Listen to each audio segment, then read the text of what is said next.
Welcome to Swish and Flick, an all Potter podcast. Swish and Flick. Everyone? Swish and Flick. Hello and welcome to episode 155 of Swish and Flick. I'm Tiffany.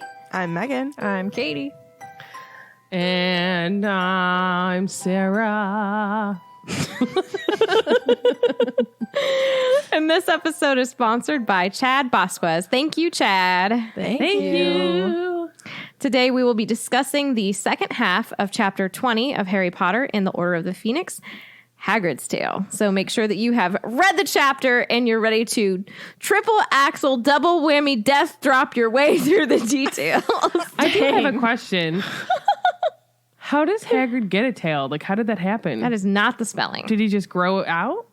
He is a magical creature. It's like Meg's Mouse Tails. T-A-L-E-S. Oh, speaking of Meg's Mouse the same way he gave Dudley one. Oh, I was thinking that too.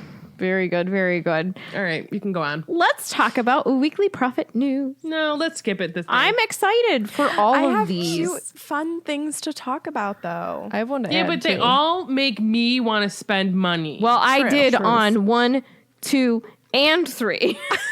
just two of them I spent Actually, money. no, I didn't do anything with 2 yet, but we'll see. Okay. So I was on Instagram and came across this awesome crew neck that is an image of a howler, and it says "Go vote" on it. And it is from an Instagram page called Vic is Reading. VIC is Reading, and she has a ton of really cool. She has a ton of really cool like merchandise on this website. Super It's cute. called Bonfire. But for the Go Vote crew neck, 50% of the proceeds are benefiting the Transgender Law Center, which I thought was really cool. Let's then- go. Yes, Sarah. I think that on that website, and I could be lying, I think that if you sell stuff on that website, like part of your proceeds go to like something that you choose because Are they a printer? Yeah. I don't know. It's like 100% it's 'cause like I bought the group other one. printing. So like these aren't like we all ordered crew necks because we really wanted them, and it's like And a cool we name. are And we suckers all- for crew we- necks. We really, truly we all really need another crew We neck. do, for like sure. so desperate bad. need. to add to my Chris Rankin one, to add to Yes. my Salem one. I got a Chris Rankin hoodie. So the one I got, the one that I ordered, is like I solemnly swear that I will vote in November. Which I was literally like hemming and hawing over which one I wanted to get because they're both really cute. But the one I bought, it's 50% of the proceeds benefit the Marsha P. Johnson Institute. Oh, I love that. So I think that's the whole website. Is, Kate, if you scroll down, yeah, there's some cute. there's a puff mask. There's also a That Gryffindor says loyalty- shirt. Did you see it? It says No. unapologetically bold with a lion. Excuse me. The designer, hold I think on? her name is Victoria. Yeah. And I believe those are her pronouns because I looked at her profile because now I follow her. But she is a Hufflepuff. And Did there's you a- see that, Kate?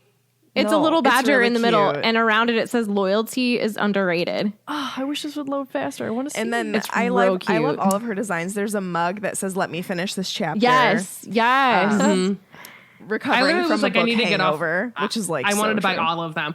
I read that and I was like, oh my god, I've never seen that like out on something before. Like, but that's so true. Like, there's so many books Book that I've had that I'm hangover. like, it's The like hangover from? emotional. Yeah, no, I know. But this I is like what the fictional crush tote. It says single yeah. Wait, taken where do I check find in these love with a things? fictional character. Oh my god. I just want to say on Bonfire's like main page, it says sells shirts online through a campaign. So like they sell custom products online by creating your own campaign page where anyone can check it out. And then when your campaign ends, then they ship your products directly to you, like whoever bought it, and you send you the profit. So like Maybe I we think that should there's like a use way that they this. can do it where you also are able to like fundraise, because it says easily raise money for your community by selling custom shirts, perfect for individuals, groups, causes, and nonprofits.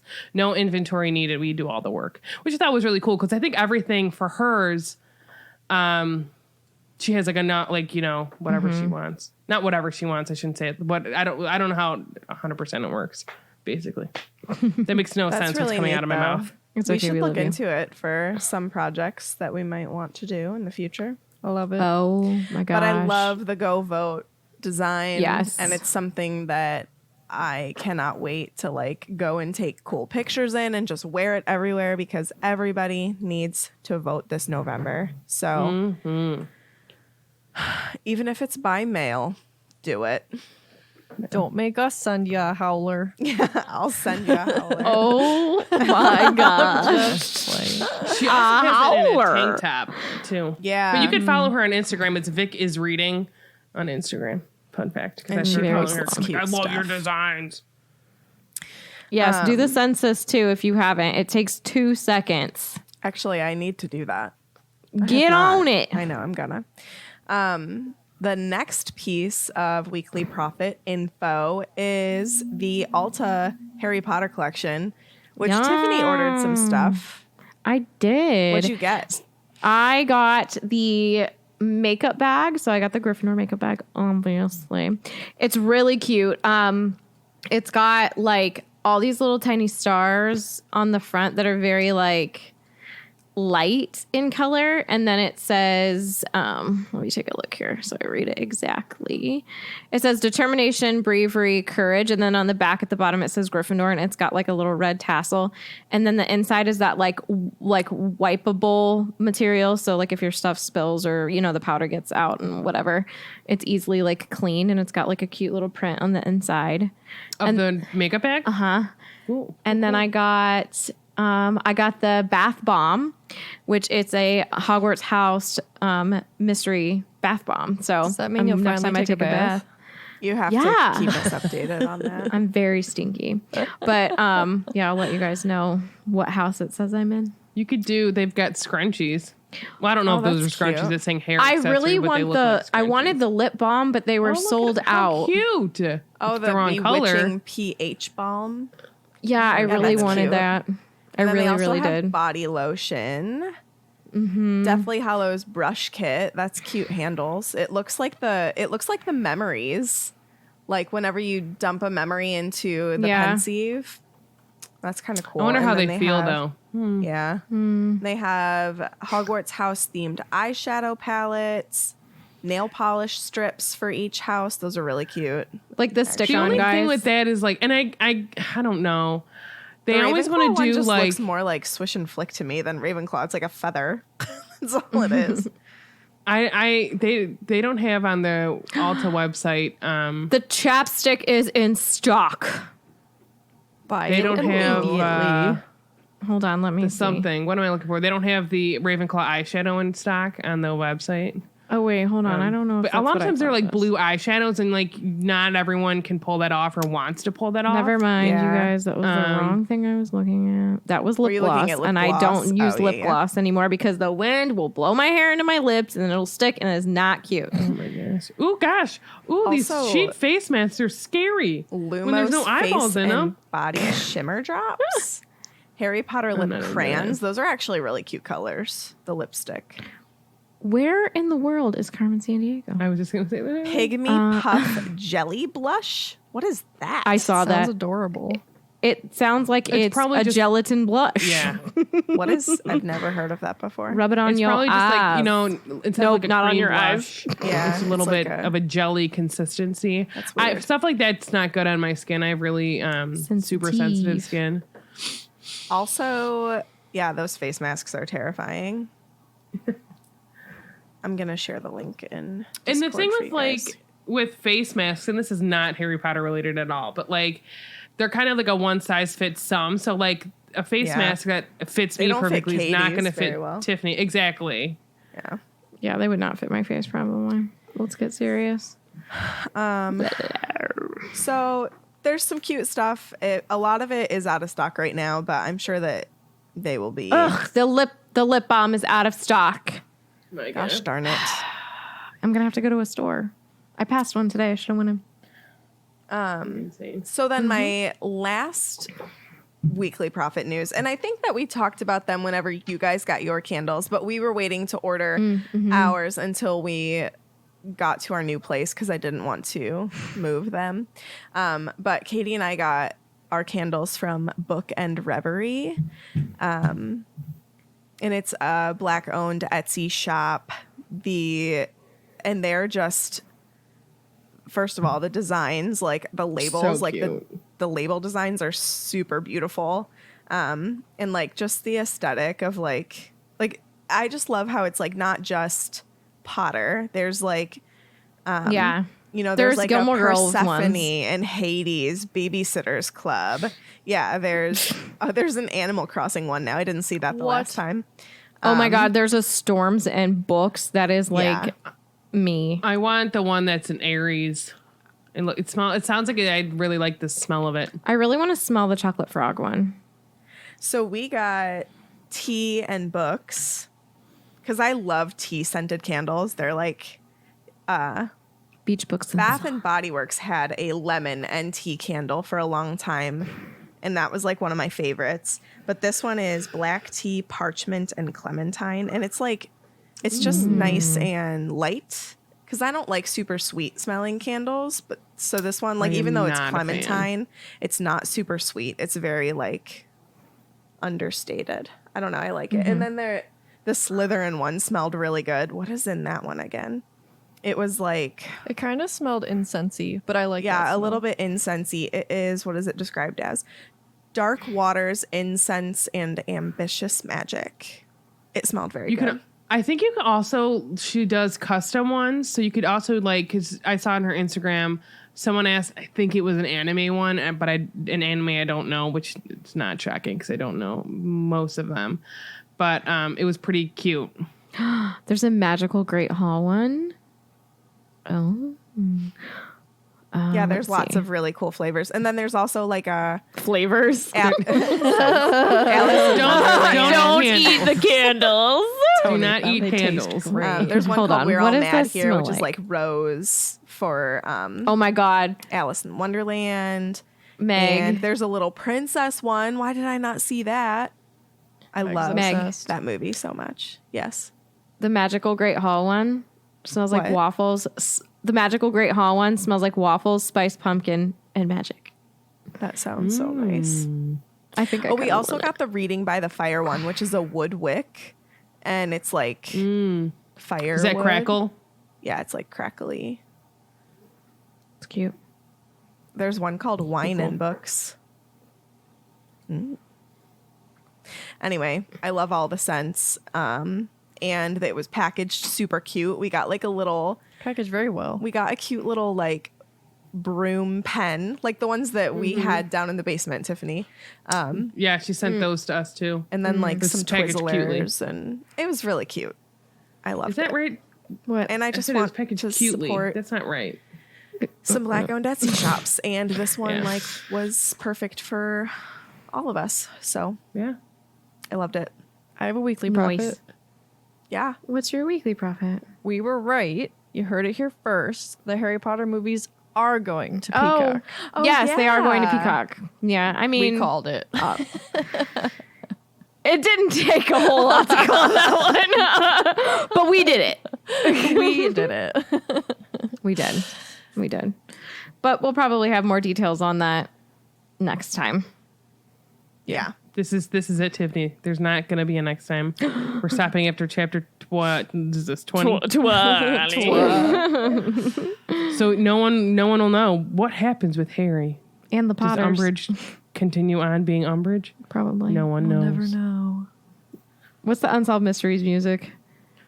I don't know. It's All gonna- I could think of was like dun dun. I was gonna do the and that is Street that is makeup. not it. Did you guys just see this? Jen said Universal Pass holders are getting 90 days of Peacock for free. Hey, Hey, that's us. That's kind of cool. That's real cool. You will I wait. enjoy that. What's up? Haven't used it yet this year. Correct. We actually have never used it. We used it once. Did we not? No, because everything got canceled. Yeah, well, there you go. They've used it. That is a sad tweet. COVID. They should have. Can you give us our money back? They should have given us a free year extension. They extended it for as many months as they were closed.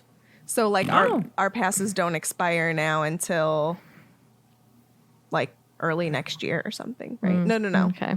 August, September. Like November. They expire in like November. What are months? What's math? I don't know. Well, that's cool. Are you finished?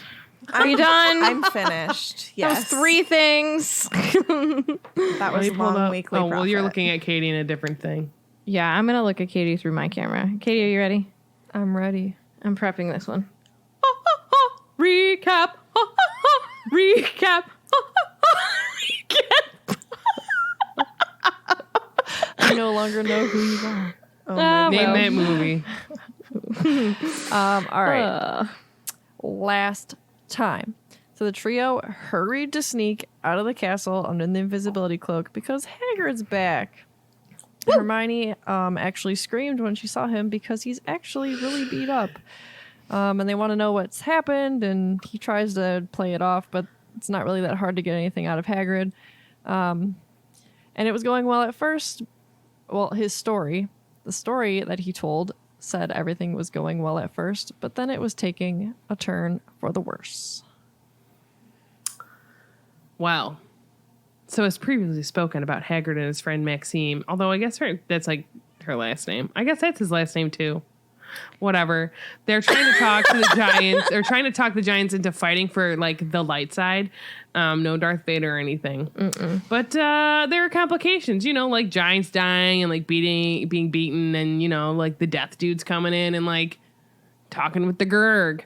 So then Hagrid is interrupted in his story, not only from the trio, but then Umbridge, who barges in, and then she's snooping and telling him that she'll be back to inspect him and his teaching, which then leads Hermione to plead with Hagrid to be careful about his lesson plans. But someone's touching something, so now I can't see the rest of my notes. There we go. Before they leave him for the night, and then they're covering their tracks behind them, going back to school. All I picture is like a little magical broom. I know it's August, like early August. What is it, August 6th? But I really am is it the excited for 6th? fall and for is like the winter times. I won't lie. But the weather, has that had any influence on you? Because it's been a little cooler. It's been unseasonably I looked ridiculous cool. this morning when I had to run some errands. I had to go pick up a prescription. I literally had flip-flops on, jeans, a shirt, and a sweater. But I looked ridiculous. I had flip-flops on. I'm like, who does this? No, it hurts. I wear the flippy floppies. Flippy floppies. Thank you for that You're welcome. summary. It's a summary. It is. So there's a new Gurg in town. Yeah. I'll hail the new Gurg. Not. Ooh, this one is not as kind. So there's a new Gurg after Hagrid and Madame Maxime found good old Karkus's head at the bottom of a lake. Do you know? Not the lake, a lake. I wonder, because I meant to say this before when I talked about Karkus, and is it the one with the Sierra K? Who knows? They're both great. Who cares? But I thought the name was interesting. I wonder if it's like foreshadowing to Yeah. he's literally going to be a Karkus. A Karkus, yeah. Did anybody else think that? I meant to say that and I forgot. Yeah. Did not right catch now. on. Now I'm but- disturbed. Thanks. Yeah, well, get ready. Sorry, because like the etymology of that word is like carcass Karkus. with the C, which is I think just a dead body. Yeah. Right? I would think. But also, Friends is a great show. Ish. Huh? Karkus with the Sierra K. It doesn't matter. They're both great. From an episode. Oh. Sorry, you won't know until you know. Spoilers. It's not really a spoiler because it literally does. It's just nothing. It's just a funny thing. Anyways, Oh, Tiffany, you can go on. all right. That's good because my Google Doc was frozen and now it's working, so it's fine. You can also just use Oh, the look. front of your face. Look at it. Look at my next bullet point. Karkus's name takes on a whole new meaning. Womp womp. Neither one of us looked at your notes when we went into this conversation. I did these notes a smidgen ago. So if you forgot, a Gurg is the title given to the leader of a giant tribe. Just so you know, if you were confused about all the Gurg talk. Not gurgle, Gurg. All right, looking up some more things here. So I was looking up the new Gurg, I guess I should say, is Gargamel. So literally all I could get in my head was Gargamel. What is that from? Smurfs. Ah. Yes. Did anybody else think of that name when they heard Golgameth at all? No. What did I say when we were talking about trivia the other day? I was like, it's one of those typical giant names. Yeah. So Like, what's a typical giant name? I was like reading questions that like I think that we also put on our thing, but also like we're reading just random questions, and I was like, well, who is the giant that took over? And Tiffany's like, Golgamoth. And I go, why do you know that? She goes, it was just a typical giant's name. And I go, I don't typically know giants' names. Well, So Tiffany cool. does. sorry you didn't know. But also it made me think of Goliath from the Bible in the story, David and Goliath. There's a slingshot involved. Yay, David. Okay. But I think I brought it up last time that there's giants in the Bible, and I just thought that that was a real interesting tie-in with all the other things with Christianity that have been linked. We talked about it a lot in one of our previous episodes, and we always say I think we'll do those episodes after we're done with the books, because I feel like we need to devote a lot of time to that so we get everything correct. Yeah. Somebody said episode 94. Thank you. Whoa. The fact that you know what episode. Props to you, my friend. Kudos. So there's a website. I don't even know what all these things mean. It's published by the Ulster Medical Society, it says. It is ncbi.nlm.nih.gov.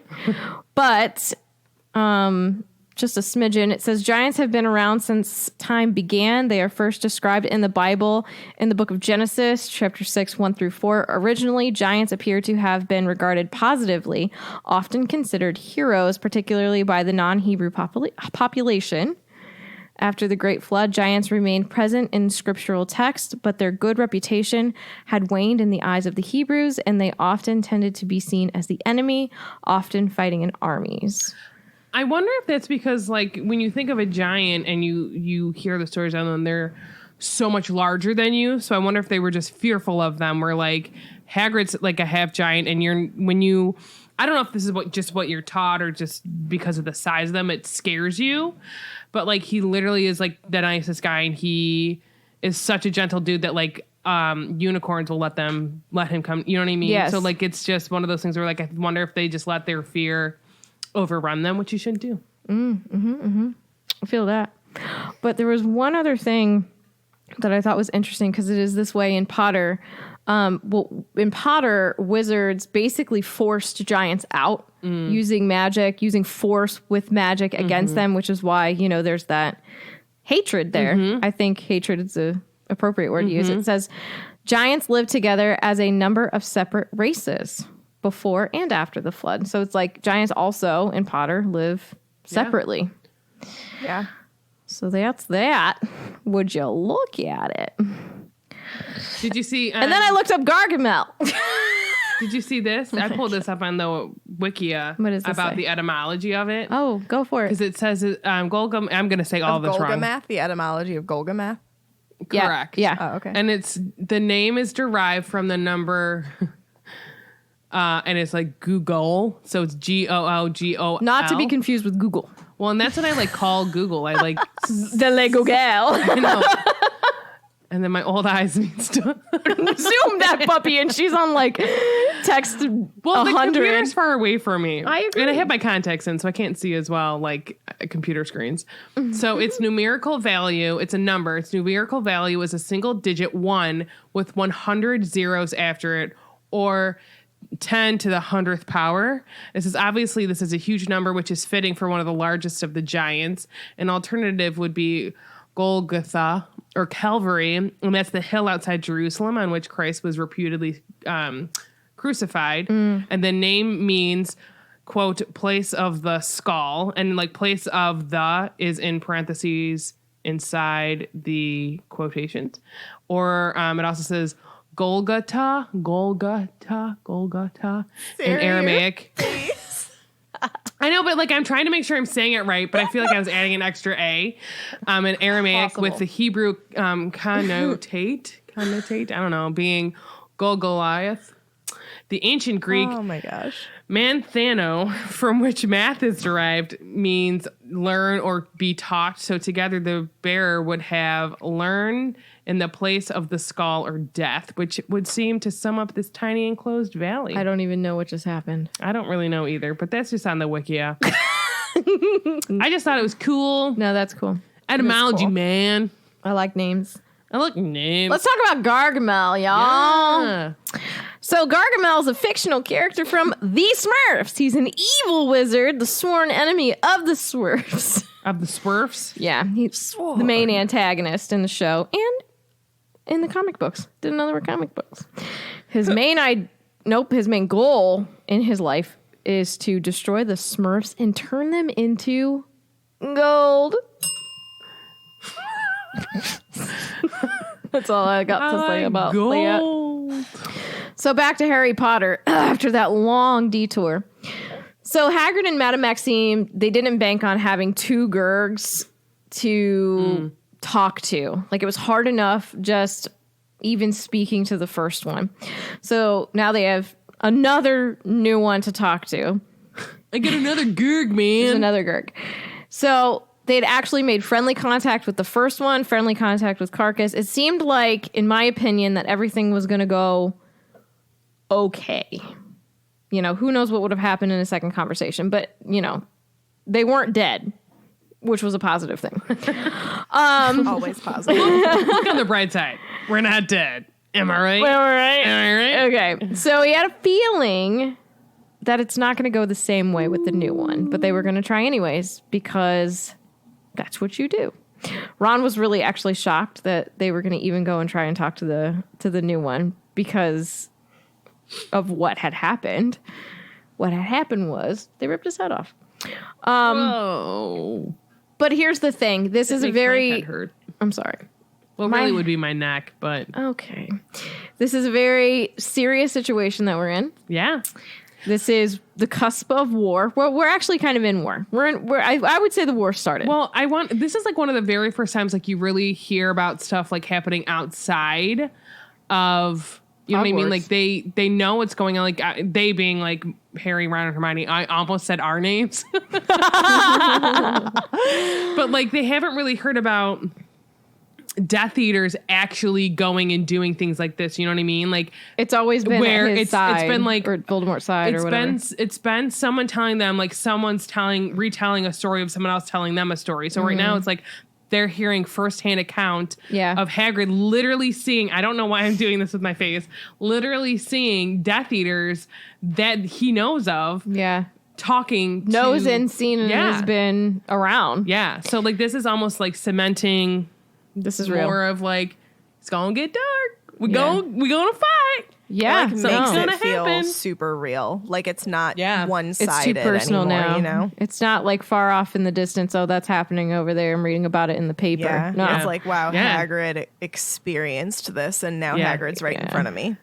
Yeah. It's getting one step closer because it almost feels like, and maybe this is just my perspective, that so far with the school year, he's only really been dealing with Umbridge and the ministry trying to diminish what Harry's been saying and his experience, that he's almost so focused on just that. Kind of feels like Yeah, kid stuff. he's like Yes. And then Even like, though it's not. taken Yes. out of the situation, Yes. like the real situation, and just so Yes. focused on his own, and maybe that's part of like, their plan. yeah, you know, we're going to make him focus Distract. on all of, yes.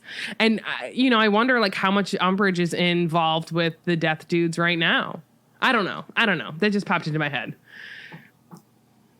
Because she and Fudge are Fudge not so much, but like, Fudge is just like, I don't an idiot. Fudge is so oblivious and worried about himself that he's giving everything to the dark dudes. Why am I struggling with this? Like Voldemort's side, like an easy path. So like Umbridge also is doing that, but I wonder if maybe she is working with him because we know she works with him later on.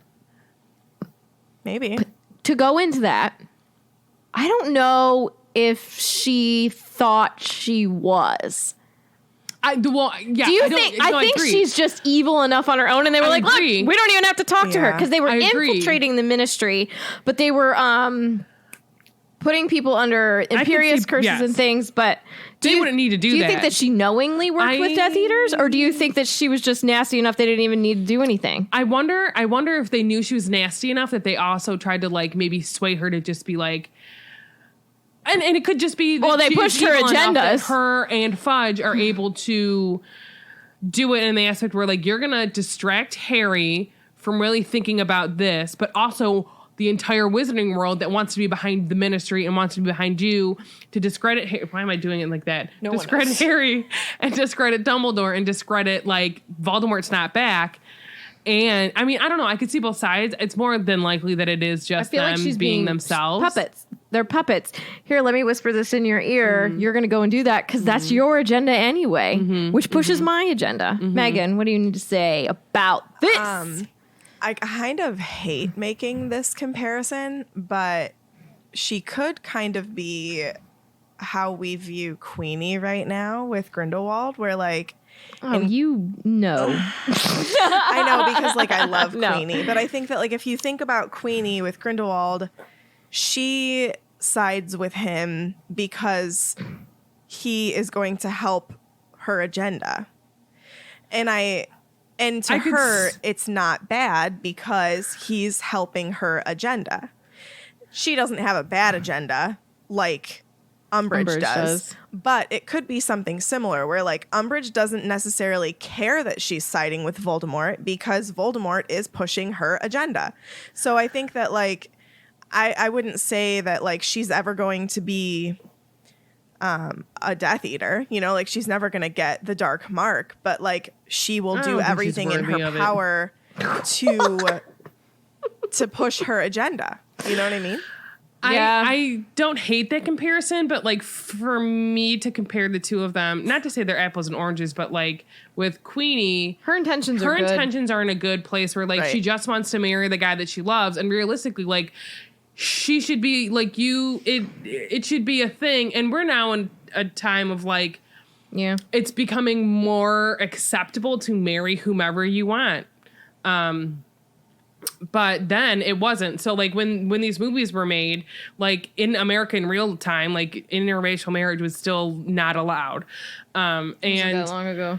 Like, so her intentions are like, I just want to marry the man I love. He just happens to be non-magical, where like Umbridge is just not a nice human. But like, I get what you mean by like saying her agenda they're is going to do what it takes. This route, and like, they're going to help her get there. So like, she doesn't care that she's siding with them. Yeah. But I think like, she's just a horrible person and Queenie's not. I like in the Discord, Isaiah compares Umbridge to Vinda Rosier. I think I might like that better just because, I mean, I was purely just thinking about the fact that like Queenie sided with him for her agenda, and that seems to be what Umbridge was doing. But they're just two completely different situations where like I still view Queenie as a good person, even though I don't view ever Umbridge as a good person. She's just I've never seen her do a kind thing in her life. Yeah. Like she would kick a puppy dog. You know what I mean? But not a kitty cat. Well, I don't know. How do you think those cats got on those plates? I don't know. Oh. She's not nice. You just wrecked Katie's life. Yep. What were we talking about? Something with I don't giants? That was a Hey, giant at least we were detour. talking about Potter. All right. We were. Yeah, no, that's true. So, Ron is shocked that they're still going to talk to this second Gurg after they knew what happened. But Hagrid's like, this is a no-brainer. They're not giving up that easily. They have a job to do, you know? Yeah. Can we fix it? I don't know. Even if it's another Gurg, they're still going to go ahead and try and get the giants on their side. They've gone too far. There's too much at stake here. That's very, So before... that's very Gryffindor of him. Yeah. It really is. He is a It Gryffindor, is. correct? Yeah. Yeah. I think so, yeah. So before Hagrid is even able to talk to Gargamel, he knew that it wasn't going to work. He just had that feeling. So he goes to talk to him. Gargamel is sitting there. He's got Karkus's helmet on. And he was leering at them as they were walking towards him. Gargamel was one of the biggest giants. He had black hair and black teeth. Gross. and a Go to a necklace. dentist. Call Hermione's parents. Please. Right. And a necklace that was made of bones, some of which looked to be human. Wow. Probably wizards. Oh. Hagrid. think so? Yeah.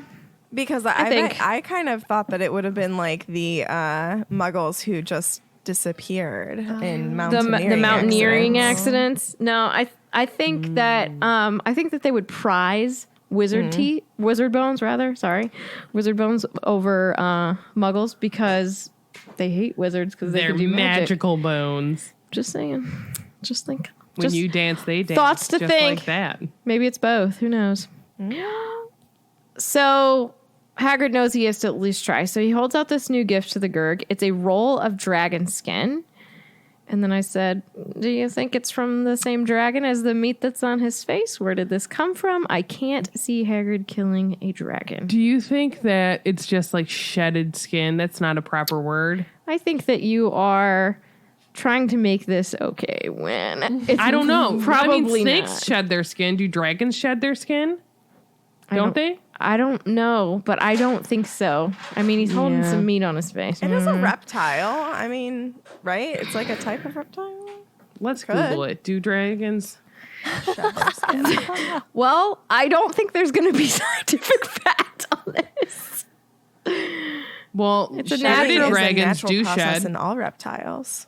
Ha. To me, it wouldn't. But It says that bearded dragons do. So I mean, shedded skin. But if you look at the shedded skin of a snake, let's say, it's like Yeah. it's real thin. You know, I'm not sure what you can You do. know, with they might that. need to take some biotin or something, okay? They wanted thicker skin and they wanted thicker hair. Well, it is Sometimes it not doesn't my happen to issue that they didn't take any of that. I don't know. I don't it's probably.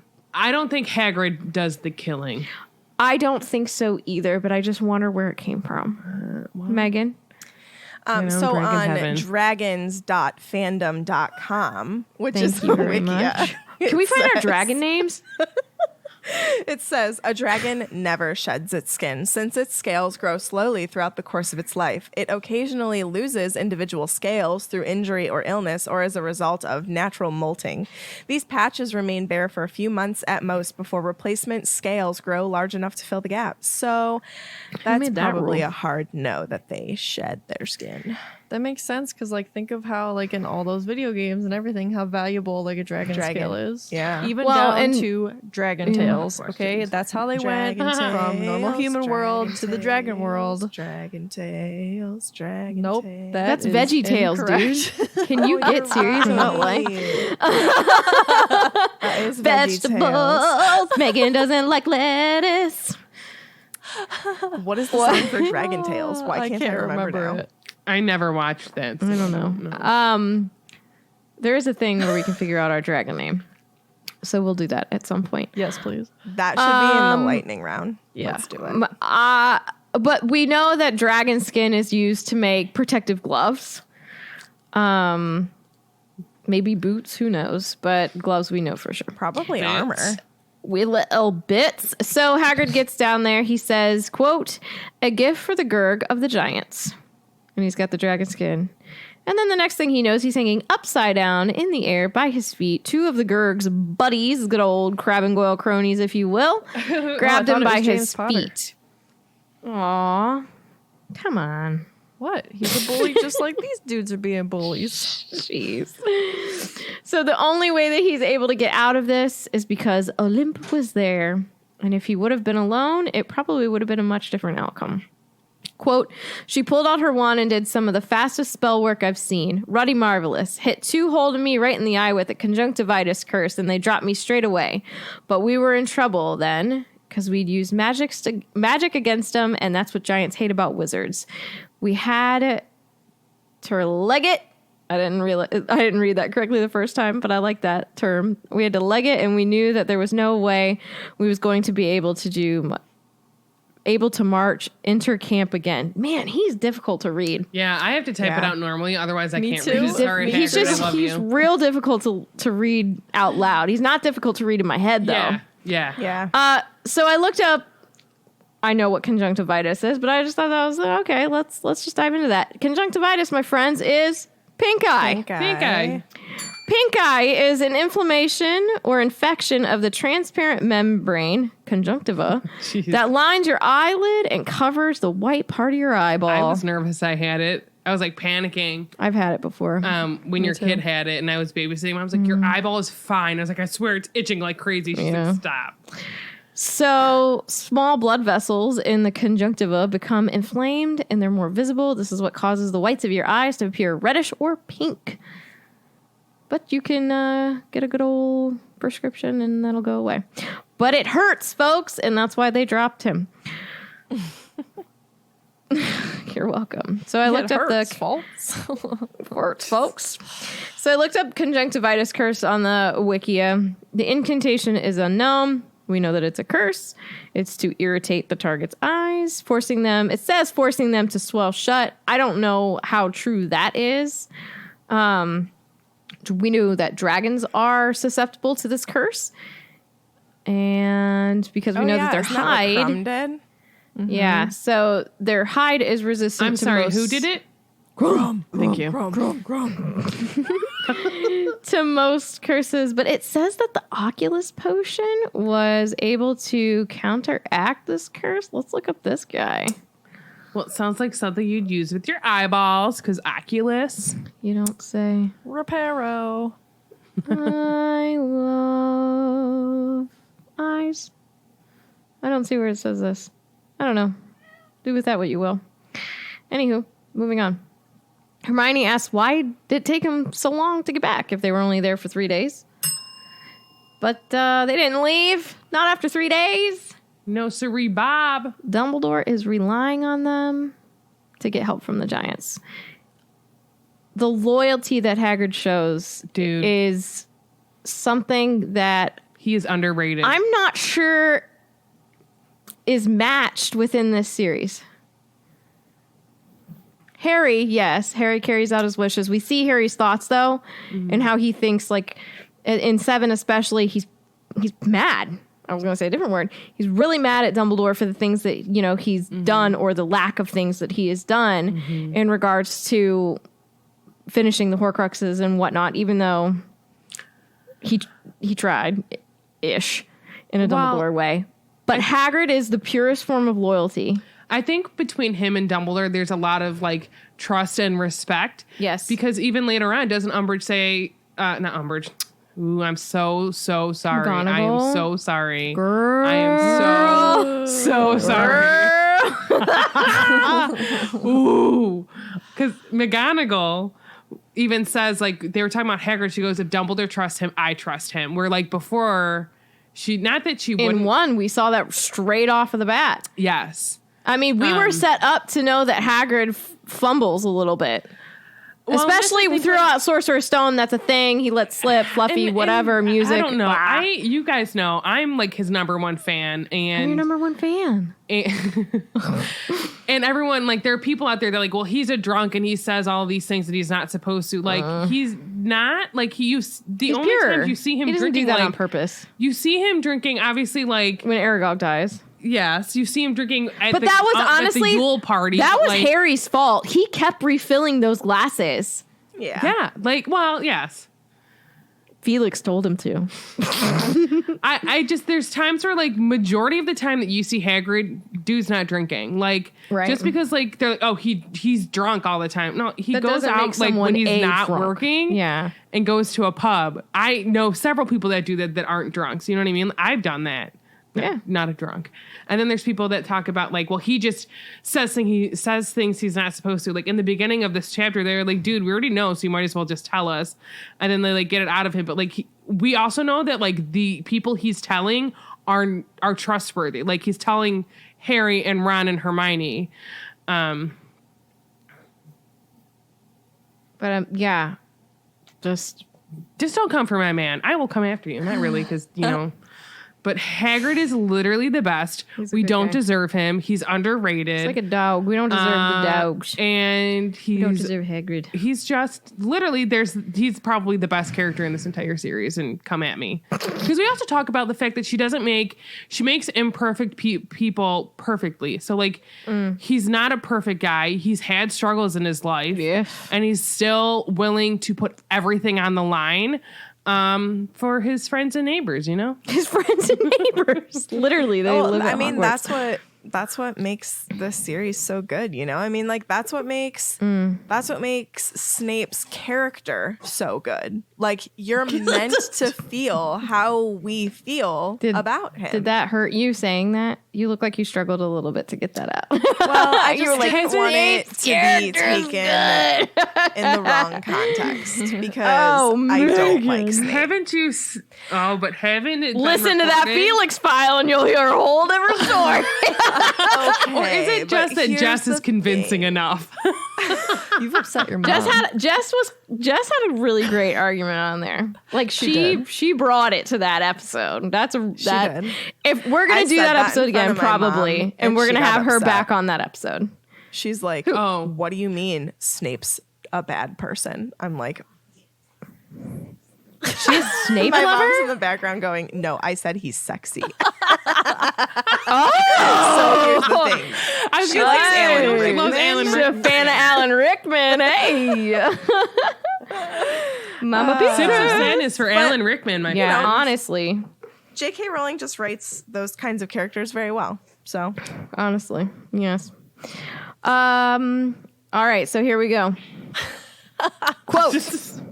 We've been talking for like 80 years, This and is- we're only on your this is section. my and la- this is this half of a is- chapter. This is my last quote of my section. We're gonna be fine. Everything's fine.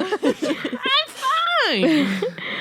But you've just said there's no way you could go back. Not by daylight, we couldn't. No, we just had to rethink a bit. Spent a couple of days lying low in the cave and watching. And what we saw wasn't good. Did he rip off more heads? Asked Hermione, sounding squeamish. No, said Hagrid. I wish he had. What do you mean? I mean, we soon found out he didn't object to all wizards. Just us. Done. Done. I was Done. like, Da-da-da-da-da. I'm fine. All right. Smarty smart Harry here catches on reals quick and goes, Reals quick. Death Eaters? Yep. Just like Never that. heard of him. Hagrid darkly. A couple of them were visiting him every day, bringing gifts to the Gurg, and he wasn't dangling them upside down. And then Ron's like, offering well, him how do you probably know they were Death muggles. Eaters? What, Sarah? I didn't say anything. No, I was saying that like probably they were being like, yo, you can eat all the muggles you want. But like, what do you think they did say to him, or like, what did they bring him? They were probably given it's kind of, to me, it equates to what they were offering the Dementors. You can have all the souls you want of these people if you work for us. Well, do we know that for sure? No. I They were wonder, like, offering him souls. I wonder if so. What did Hagrid bring them? So they brought fire, Helmet. a helmet, and Dragon skin. Dragon skin. So we know Three that those are all kind of gifts. protective Like things. the three wise men. So like the dragon skin is a protective thing, right? And the helmet's protective, especially because it's goblin made. Yep. And then fire, like whatever, it's cool. I mean, it could be protective if you like throw it at people, but like I guess it's not protective. You know what I mean? Whatever. Wasn't it So I wonder magical if like fire, though, right? Yeah, It yeah, was. last It was thing. Yes. Gabrathian Right. something. yes, and I wonder if the Death Eaters were bringing them like things they could like Weapons? they can that they could use to Goblin inflict swords. violence and pain and things. I think it also could have just been a matter of like who got there first. But we know that Hagrid was there first. I think they. Do we I know? want to say I. Do you think they were Well, coming back? Ooh, do you think they visited before Hagrid and Maxine right. got there? And they were like talking to this dude, and then he's like, I'm going to overthrow him. I'm going to be the Gurg. And now I'm going to get this deal with the Death Eaters. I think I it's- like the idea of them bringing things like, so Hagrid, they brought protective-ish things, and I like the idea of Death Eaters bringing things that Or not. I'm going, kill you. The opposite. Yeah. But I mean, I don't know. We do. I also like the idea of them talking. Talking okay. to the Golgameth, The Golgameth University. to them beforehand, and then like all of them plotting to overthrow Karkus. Karkus. Yeah, I like that idea too. But I'm glad I thought of Who it. would you rather be your Gurg, Karkus or Golgameth? Karkus I mean, is- Gurg. Yeah, seems that's nicer. right. I'd rather Karkus is cooler. Because R.I.P. dude. R.I.P. Because he didn't hang Hagrid upside down. Yeah. Well, Make also, deals with I heard Death it's a Eaters. great band. Never mind. I'm sorry. You continue. Go on, Megan. Continue the you can pod. Continue talking. Katie. We do know that Hagrid and Maxime were being followed. So, say they get to the Gurg, the Karkus, and it's going well. And here's the Death Eaters like, we gotta figure this out. So then here they plot comes that. Or they just got lucky where here comes this other Gurg, they get in a fight, and then they swoop in right away. They see that this Yeah. Gurg's more of a jerk than Karkus was. And they're like, we can work with this guy. And they just got there before Hagrid and like Maxime. that, too. Or they planned it and I'm egged this into other it. giant. I don't know. Who knows? I just feel like it's like sneaky for them to have been following Hagrid and Olymp and then see them get to Karkus and like woo him, basically. Like, okay, we're getting it. And then the Death Eaters are like, well, this isn't going to work. So then they plot away with like kind of like what I'm about to talk about with how like Hagrid and Olymp ended up like talking to the people, to the giants who were getting like beaten up, right? So like Yeah. there had to have been those types of, I mean, they obviously weren't getting beaten up by Karkus, but they could have been frustrated because Karkus wasn't the Gurg that they wanted or something, you know what I mean? So like that's how the Death Eaters swooped in and like plotted this. I really like that. I really like my idea. No, I Well, like it's that as actually well. everybody's idea. we all worked on it together. We all got there. Group project. So then Ron is like, well, how do you know that they were Death Eaters? And Hagrid is like, because I recognized one of them. McNair, remember him? Bloke they Wait, sent who? to kill Buckbeak. Say it right. Thank There you. you go. Maniac he is, likes killing as much as Golgamath. No wonder they were getting on so well, which that kind of like makes sense then, if it was McNair, he would have been like incite violence, like this'll work, Sarah. Is this the first time we've heard of McNair being a death dude? He's mentioned in Goblet at the end in the circle. Is he like named? I thought. Yes. Doesn't he take his mask off? I think he does. Or is that a movieism? I know that I he's think mentioned. because I think the only person who I don't know. I'm not going to say that because I don't know. Basically, okay. So Hermione continue. goes, so McNair's persuaded the giants to join you-know-who? And then Hagrid is like, hold your hippogriffs. I haven't finished my story yet. So seeing as Hagrid was quite against talking before, he looked to be enjoying it quite a bit now that they got him going. So he was excited to go on. Him and Olymp decided that it wasn't over yet because they had really barely tried. So they wanted to try to persuade some of the others, the ones who hadn't wanted Golgamath as the Gurg. Ron asked how they could know which ones didn't want Golgamath as Gurg, and Hagrid explained that they were the ones who were being beaten to a pulp. The ones with any sense were keeping out of Golgamath's way, hiding out in caves round the gully, just like we were. So we decided we'd go poking round the caves by night and see if we couldn't persuade a few of them. Hagrid said their biggest worry was not the giants, but was running into the Death Eaters because Dumbledore had told them before they went to not tangle with them if they could avoid it. And the trouble was that they knew that Hagrid and Olymp were around. Yeah. And they're also suspecting that Golgamath told McNair about them. On top of the fact that like they were already being followed before they even got to the giants. So at night when the giants were sleeping and we wanted to be creeping into the caves, Hagrid's words, McNair For a and second, I the was like, "What are you talking about? You wanted to creep in the caves?" So I'll creep. Yeah. Oh my so god. McNair and the Creeping on the down. other one, he doesn't know who the other Death Eater was, but McNair was with somebody. They were sneaking round the mountains, when they Sneaking come. around the mountains when they come. Looking for us. Yeehaw! So he was hard put to stop Olymp jumping out at them. But you could tell that he was smiling at this part. She was raring to attack him. She's something when she's roused Olymp. Fiery, you know. Suspect it's the French in her. And Hagrid at this part gets all like misty-eyed and is just staring off into the fire. And Harry lets him stare off for 30 seconds before he clears his throat. Like, that's a long silence. Do you want to know how long that feels? Should we stop talking for 30 seconds? No, because I would hate to do that. But or Hagrid, like he's in love with this woman. He's in love with the lady. He is in love. Instead of like It's still- she's in love with the boy. It still upsets me that like they didn't wind up together. Same. Or like he didn't wind up with like anybody. I You know what I know. mean? Yeah, that's not fair. He should have Bogus. had Dumb. Because really, like we talked about this at length in the Felix files about her, like, like it's her own insecurities of why she didn't want to. I don't know. I don't want to put words in her mouth, but Hagrid is better than everybody. So I mean, Hagrid tried to comb his hair for her and broke comb teeth. Tooth combs? I don't know tooth what I'm saying. combs. There was comb in his I just- beard, okay? Got it. I'm gonna put this on record.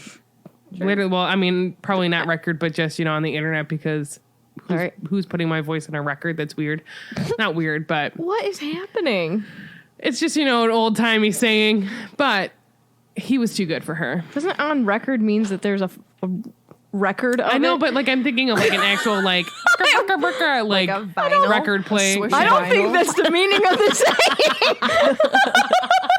I don't know. Scoot, scoot, Ryan. Oh my gosh. Yeah, guys, if you don't know by now, I know love for you not so knowing much. lyrics to songs. It hurts. Yeah. Oh, God. But yeah, gosh. Hagrid is great. Hagrid is great. Hagrid is good. How does that song go? Except obviously it's not Hagrid. I don't know. Anyways, go on. Sorry, I'm like That's just okay. talking. It's You're the good. Hagrid hour. So Hagrid goes, what?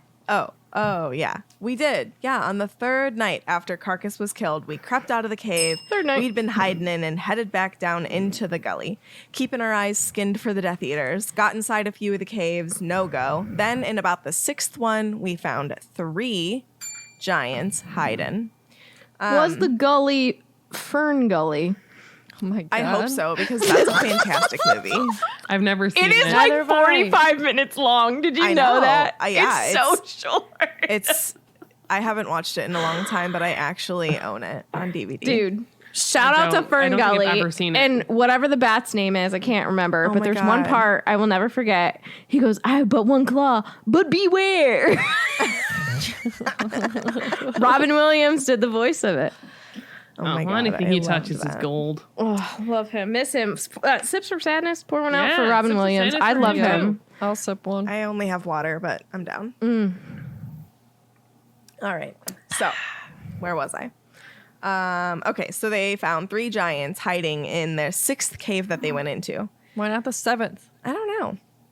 So they were hurt pretty badly, which is why they didn't attack Hagrid and Olymp, because that would have been their normal response. So one of them knew some English and translated for the others what Hagrid and Olymp were saying to them. And Hagrid and Olymp kept going to visit the wounded and had about 6 or 7 giants convinced at one point. Yes, Tiffany.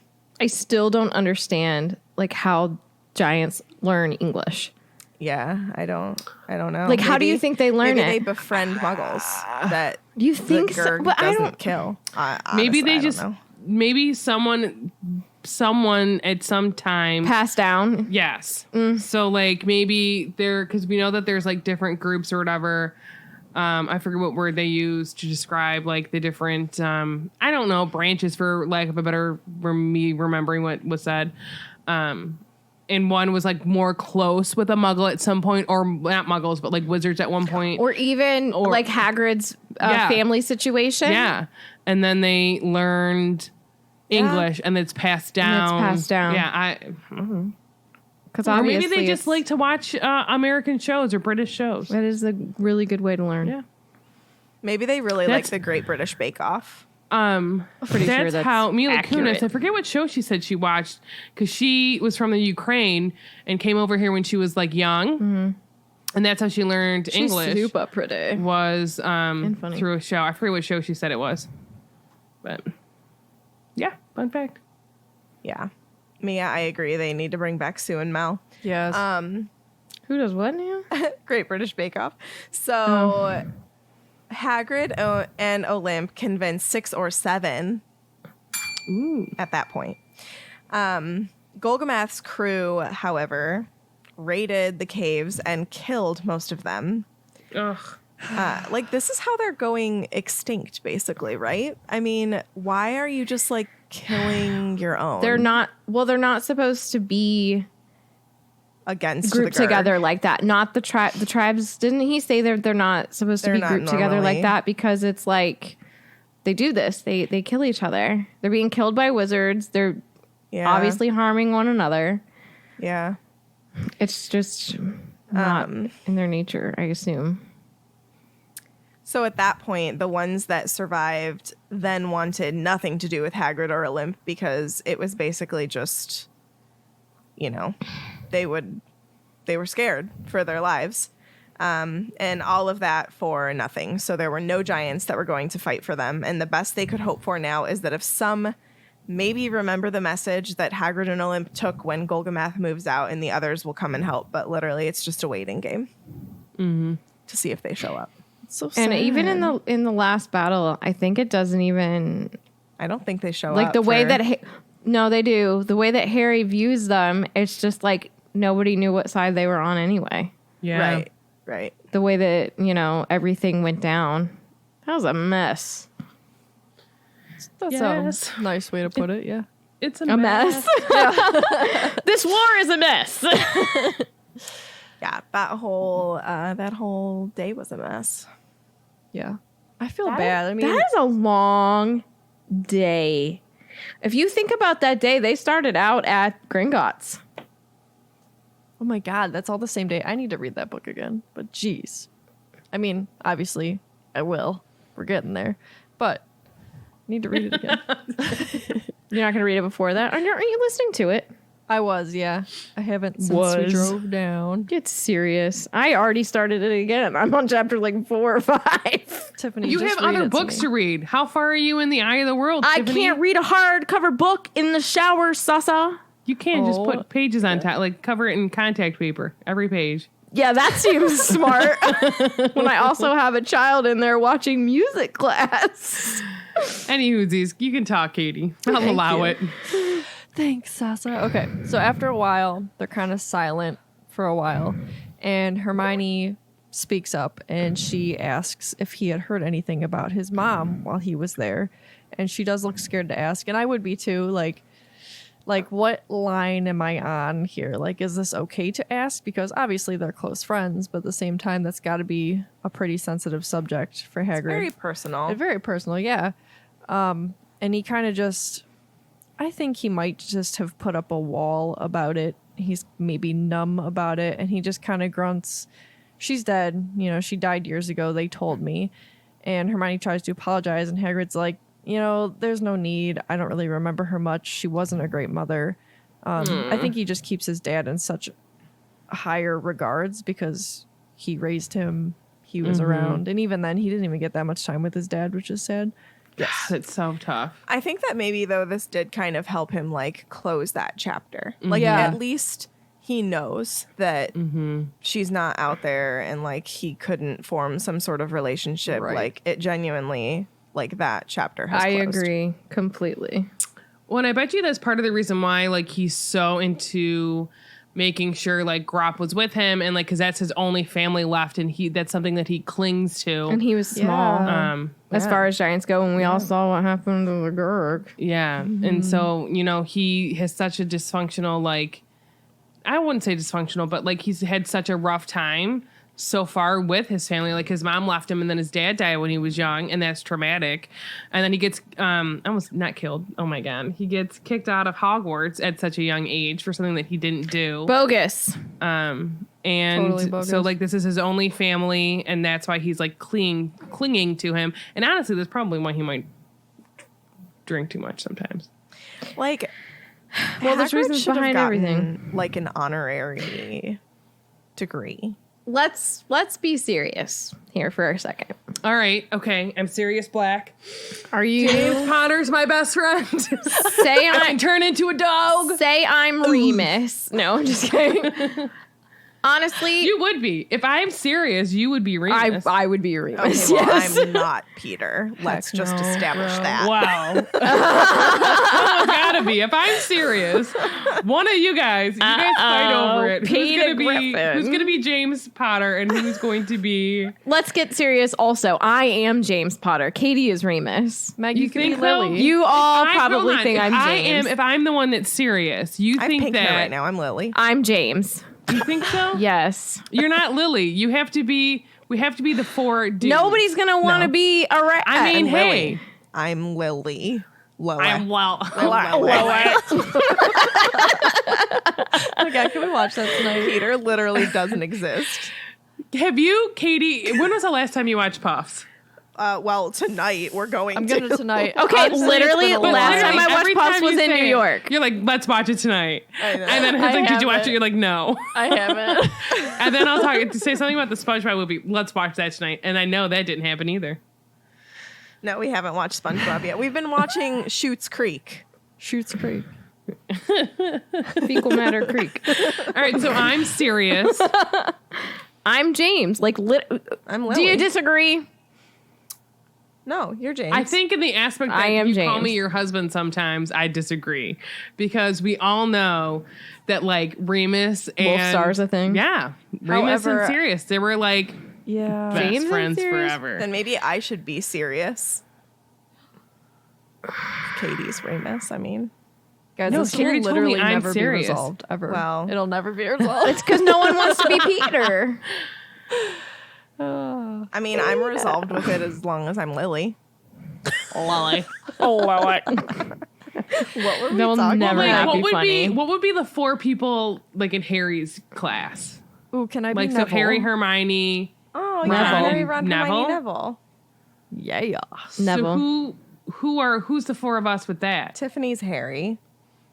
I'm Ron. I am. Then I the guess chosen Meg is one. Hermione, and I I'll would be take it. Neville. Neville. I think that is the most accurate representation of I us. actually agree, especially discussing like our latest conversations with Hermione. Yeah. I'm quite Well, I Meg's will like, say, yeah, I I'm real almost wrote sneaky. something in my notes. And I'm like, I probably should take that out because I was like, this is the first time I'm agreeing with her in a long time. But then I was like, oh, that's a little mean. We also are not talking about the chapter. Should we get back to it? I mean, at least it's Harry you wanna Potter talk about being related. serious. What are we being serious about? Oh yeah, what were we being serious about? I don't know. Guys, help us out. I almost said help us out in the no, comments. what was the last thing Kate said? She was talking about Hagrid and his Hagrid's mom. Hagrid's mom, and then I brought up this is probably why he has issues in Grop. So it was me. I apologize. I have no idea. Okay, cool. Well, if you Moving remember, on. raise that little paw of yours up in the air, and I'll call on you, ma'am. I'll let you know. Ooh, I'm breaking things over here. All right, so they're all silent again, and like I've so been in this situation. Hermione's looking at Harry and Ron like, "Say something! Come on! I can't be the only one trying to think of something to say here." So Ron's like, "Oh, Hagrid, you still haven't explained why you're in the state that you're in," and Harry's like, "Or why you came back so late. Sirius said that Maxime got back ages ago," and Ron is just asking him who attacked him because he's beat up, and Hagrid's saying, "I wasn't attacked," and then he's interrupted because there's a knock on the door.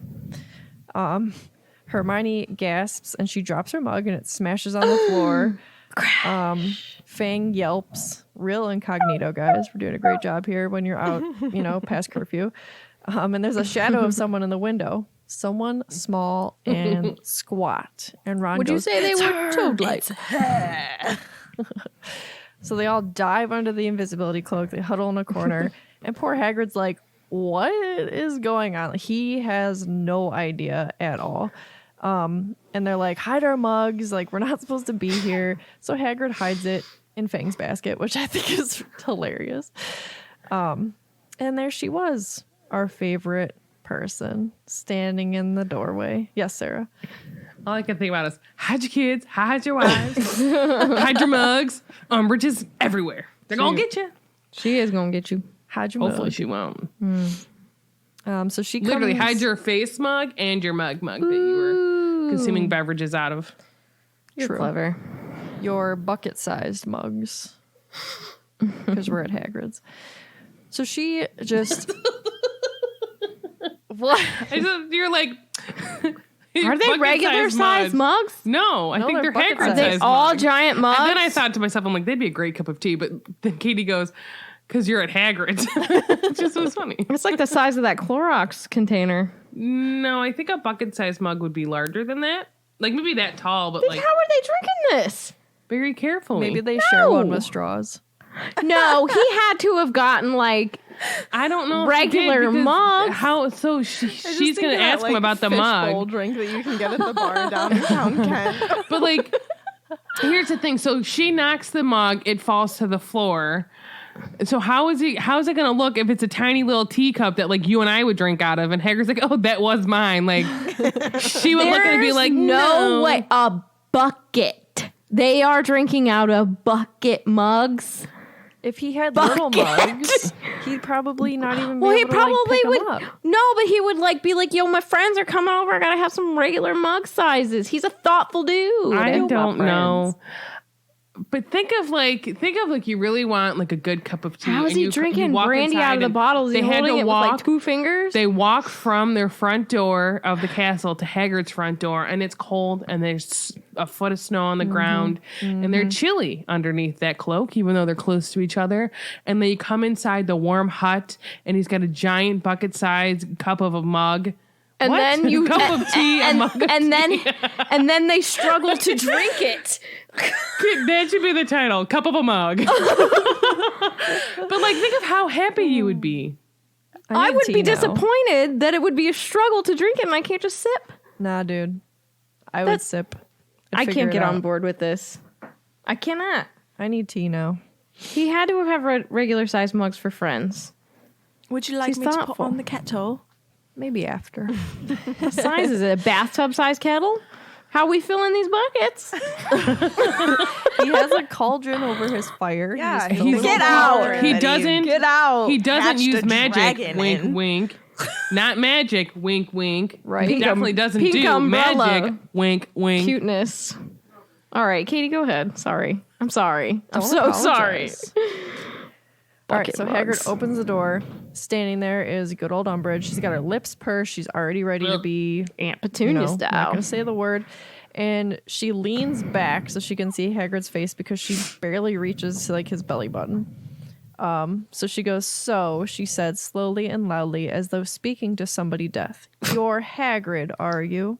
And without waiting for an answer, she just goes into his house. Yeah, how rude is that? Stick my foot out, tripper. Like, you were not invited in, ma'am. No, that is breaking and entering, sir. It's terrible. Dry up, dumb. Nope, I almost called her Dumbridge. Whoops, I meant Umbridge. You great prune. Anyways, go ahead. And then, so she goes in there and she's like looking everywhere and she snaps at Fang to get away, even though he's Ugh. being a quality pooch because he is such a good boy. He's even trying to lick this evil woman's face because he's a quality Listen. dog. Aw. He's a quality pooch. Now listen, dogs are great. Dogs are like the best. No, things but in the honestly, entire you lives. can tell how a person is based on the way that they treat animals. No, that's a fact. Yeah, 1,000%. Nasty agree. creature. Even a small little ant. If you walk into my apartment and you don't pet my cat's little head, I will judge you. You can just if leave. they're You could allergic? leave. If I'm being Unless- honest, Megan will judge you even if you do pet her cat's head. Based on how you pet it. Oh my You have to do it properly. I'm kidding, though. I know some people are allergic and they can't. Well, that's different. Whatever. That is different. Yes, you have to give the kitty cat a good smoosh to his face. Mm-hmm. Perfect. Mm-hmm. Yeah. So poor Hagrid is like, I don't want to be rude, but who the ruddy hell are you? I love him. I know. And she's like, I'm Dolores Umbridge, blah, blah, blah. She's looking around the cabin. And Hagrid actually recognizes Love her. your little blah, blah, blah. Hagrid actually recognizes her name, though. And he's like, I thought you were like one of those ministry people. Don't you work with Fudge? And she's still taking in every single detail of that cabin while she's like, yeah, I was the senior undersecretary, but now I'm the Defense Against the Dark Arts teacher. And Hagrid, even though this woman just burst into his cabin, he just got home. He doesn't know what's going on. He's like making conversation. And he's like, oh, well, that's really brave of you. Not many people take that job anymore. But she just cuts him off as if she hadn't heard a word that he said. And she's like, yeah, I'm also Hogwarts High Inquisitor. And Hagrid tries to be like, what is that? But Umbridge, again, is just ignoring him and is like, oh, what's this broken mug all about? And he's like, oh, that was Fang. And, what's this broken mug about? My dog. Whatever. So from the book, she says, I heard voices, she said quietly. I was talking to Fang, said Hagrid stoutly. And he was talking back to you? Well, in a manner of speaking, said Hagrid, looking uncomfortable. I sometimes say Fang's near enough human. There are 3 sets of footprints in the snow leading from the castle doors to your cabin, said Umbridge sleekly. Hermione gasped, and Harry clapped a hand over her mouth. Luckily, Umbridge didn't hear. She is like, that irritates me. Like, keep your mouth shut. You're trying to hide. That's like Alana when you're like, Alana, where are you? And you're playing hide and seek. And she's like, I'm right here. Oh my god. She's too pure. Hagrid, though, he's still slick. He's like, well, I only just got back. Maybe someone came to call on me earlier and I missed them. But Umbridge is like, no, there was no retreating footsteps. And Hagrid's like, well, I don't know why that would be. And he's looking nervous. So here she goes to inspect the cabin more. She starts looking around. She looks under the bed. She's opening all his cupboards. She passes within 2 inches of the trio to the point where like Harry sucks his stomach in. And then finally she just turns to him and she's like, well, what happened? Why? Like, how did you sustain those injuries? This is none of your business. Get out. That's none of her business. Also, if it was me in there, I would be like, first of all, you would not be stepping foot inside my hut. Mm-hmm. Second of all, why are you looking out in and under my things? Get out. I would punch you across the whole thing it takes to get back to Hogwarts Castle. Get away from me. Oh my god. The grounds. Yeah. Dude, the grounds, whatevs, So Hagrid then goes, well, she's like, what'd you do? So he takes the dragon stake off of his eyes, or eye, I should say, which leaves Umbridge then. She sees really how bad his eye is and actually shows her, or she's able to see more of the blood that's like caked on his face. So it's probably not a good thing because he like looks worse without the stake on his face. And he tells her that he had an accident. And then when he asked about like what kind, he says he tells her that he tripped over a broom. And then he goes on to say that he tripped over a friend's broom. And he kind of like goes in this little backstory and is like, I mean, dude, like if you could see the size of me, clearly like I'm not really going to be able to fly on a broomstick because of my size. And then he goes on to talk about the friend. He's like, I have a friend, though, that, like, breeds Abraxan horses. And, they're big if you've ever seen one. And they have wings. And, I've been able to ride one. And then Umbridge interrupts his speech for, like, a lack of a better word of, like, that. And so I know that we've talked about these horses before. But they're the ones that carried the Beauxbatons carriage. Except that is not how you say it. And I'm sorry. It's carriage. I don't know why I'm being me. So that friend that he's talking about, in my opinion, is more than likely Madame Maxime. And then according to the wiki, I just wanted to read a little bit about him.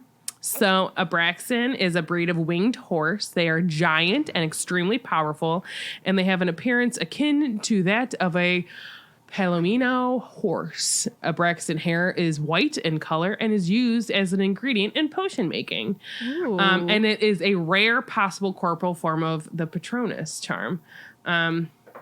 And I'm not going to read like all the things about it. I don't know if it's in this book, actually. I'll look it up. But I did look up the Patronus meaning of if you have the Abraxan winged horse. It's a breed of winged horse, gigantic in size and extremely powerful. They are selective eaters and usually require forceful handling. That was a struggle for Sasa to say for whatever reason. I thought you did just fine. And as a Patronus, they represent power, determination, and a free spirit. I didn't know that which is they cool. were an option for a Patronus. That's cool. If you have that as your Patronus, please post that you do within the group because I would like to know. That's the Facebook cool. group. I guess I should say. It is not in the whatever book this is. Are you serious? Fantastic Beasts. I wanted to call it something else that wasn't How what could it was it called. not be in that? Well, I don't know. Talk to Newt Scamander. Dumb. So Umbridge basically then gets straight to the point because she interrupts his little speech about like horses and that he's been able to ride one. And you know what they do tell you, like if you're trying to like lie about something, like keep it as close to the truth as possible. So like he is lying about how he got it, but like he's also not lying about the fact that he can't ride a broom, but he probably has and is able to ride an Abraxan horse or whatever. Anyway, so she interrupts him. She gets straight to the point, asking him where he's been. And, you know, the term started over 2 months ago and the school had someone covering your classes. So like Broski, like, well, she wouldn't call him that because he's too good for her. And she's like, so no one seemed to know where you were. Like she's asking his colleagues, you know, and he's like, I've been away from my house. And in my words, he looks like awful right now. Hagrid, like, dude, with your face in the state that it is in, that is very likely not believable. And she literally was like, I see. And I was like, Hagrid, he just needed some fresh air. And then she's like, oh, that's hard to come by when you are a groundskeeper at Hogwarts. And then he's like, I just needed a change of scenery. And she goes, mountain scenery? ? And Umbridge saying this basically means she knows where he was at, which is exactly what Harry's thinking. He's like, she knows. Yes, Megan. So maybe she is working with the Death Eaters. It wouldn't surprise me. It sounds Because how else would she know? It sounds suspicious. because Death Eaters are working at the Ministry, but it doesn't necessarily mean that they're out as Death Eaters. It could just be Ministry workers that are spying on. But how would she know about like mountains? Like, how does she know that mountains are a thing? Because maybe Fudge is talking to her about what's going on at the Ministry, because the Ministry is keeping tabs on people who are in the Order of the Phoenix. And just because the Ministry right now is full of a bunch of bad people, let's get serious. But not all of them. I've said that so much this episode. We have been I need to serious, be quiet. okay? No, but like just because they're working as Ministry officials, but it doesn't mean that they are like, oh, and by the way, I'm also a Death Eater. You know what I mean? Because like, take for instance, Arthur Weasley, Ministry worker, but is not actively out as a member of the Order of the Phoenix. Well, no one is, really. But that's the thing. It's like this unsaid thing that goes on. You know what I mean? Yeah. So like he's just being tracked by the Ministry on top of being followed by McNair. Yeah. Does that make sense? Sorry. Yes. I really took the long way around. Ooh. I wonder if it's McNair is doing the, like... It's who? Double Agent McNair. There it is. But, like, I wonder if he's, like, he was officially there for the Ministry trailing... and be like, guess what I'm doing for my job? Hagrid. Voldemort! Let me get on your good side! And he's like, hey... Like, yeah, they're telling me I gotta do this, but really, I'm actually reporting back to Voldemort. Yes. First. Yes. Whoa. I love all of this. Our mind was blown. A lot. And if you say your mind wasn't blown, you're lying. You are lying. Double agent wizard. But, like, I mean, that's like a super easy double agent. You know what I mean? Yeah, that's like no one that's in not the a Ministry. Snape situation. It's all like the majority of the Ministry that are like Death Eaters, just like, yeah, I got an easy job. And he's like, yeah. Fudge is making it real easy. You heard about the Umbridge lady? He's like, we owe her, but not really. Anyway, let's get back to the chapter. And I said, nope, no mountains for Hagrid. Mountains, never heard of her. So Hagrid has been spending time, so he tells her, in the south of France for, some sun and some sea. And Umbridge points out, you don't really have much of a tan. But, Hagrid has sensitive skin and he doesn't... and he tries to like smile, and then this is when Harry notices that 2 of Hagrid's teeth have been knocked out. Poor guy. And so Umbridge then lets Hagrid know that she's going to let the Minister of Magic know of his late return, and as part of her duties as the High Inquisitor, she has been inspecting her fellow teachers. And then I said, in my opinion, they're not your fellow teachers. You, ma'am, are not a teacher. You are just someone who oversees basically a study hall, and you think way too highly of yourself because you are teaching these kids nothing. Literally nothing. I love you for saying these things. She is not an educator. You are Correct. You're literally educating nothing but evilness and hatred. Like, they're not learning anything from you, ma'am. Anyways, she is going to be seeing Hagrid very soon. Oh, that hurts my soul.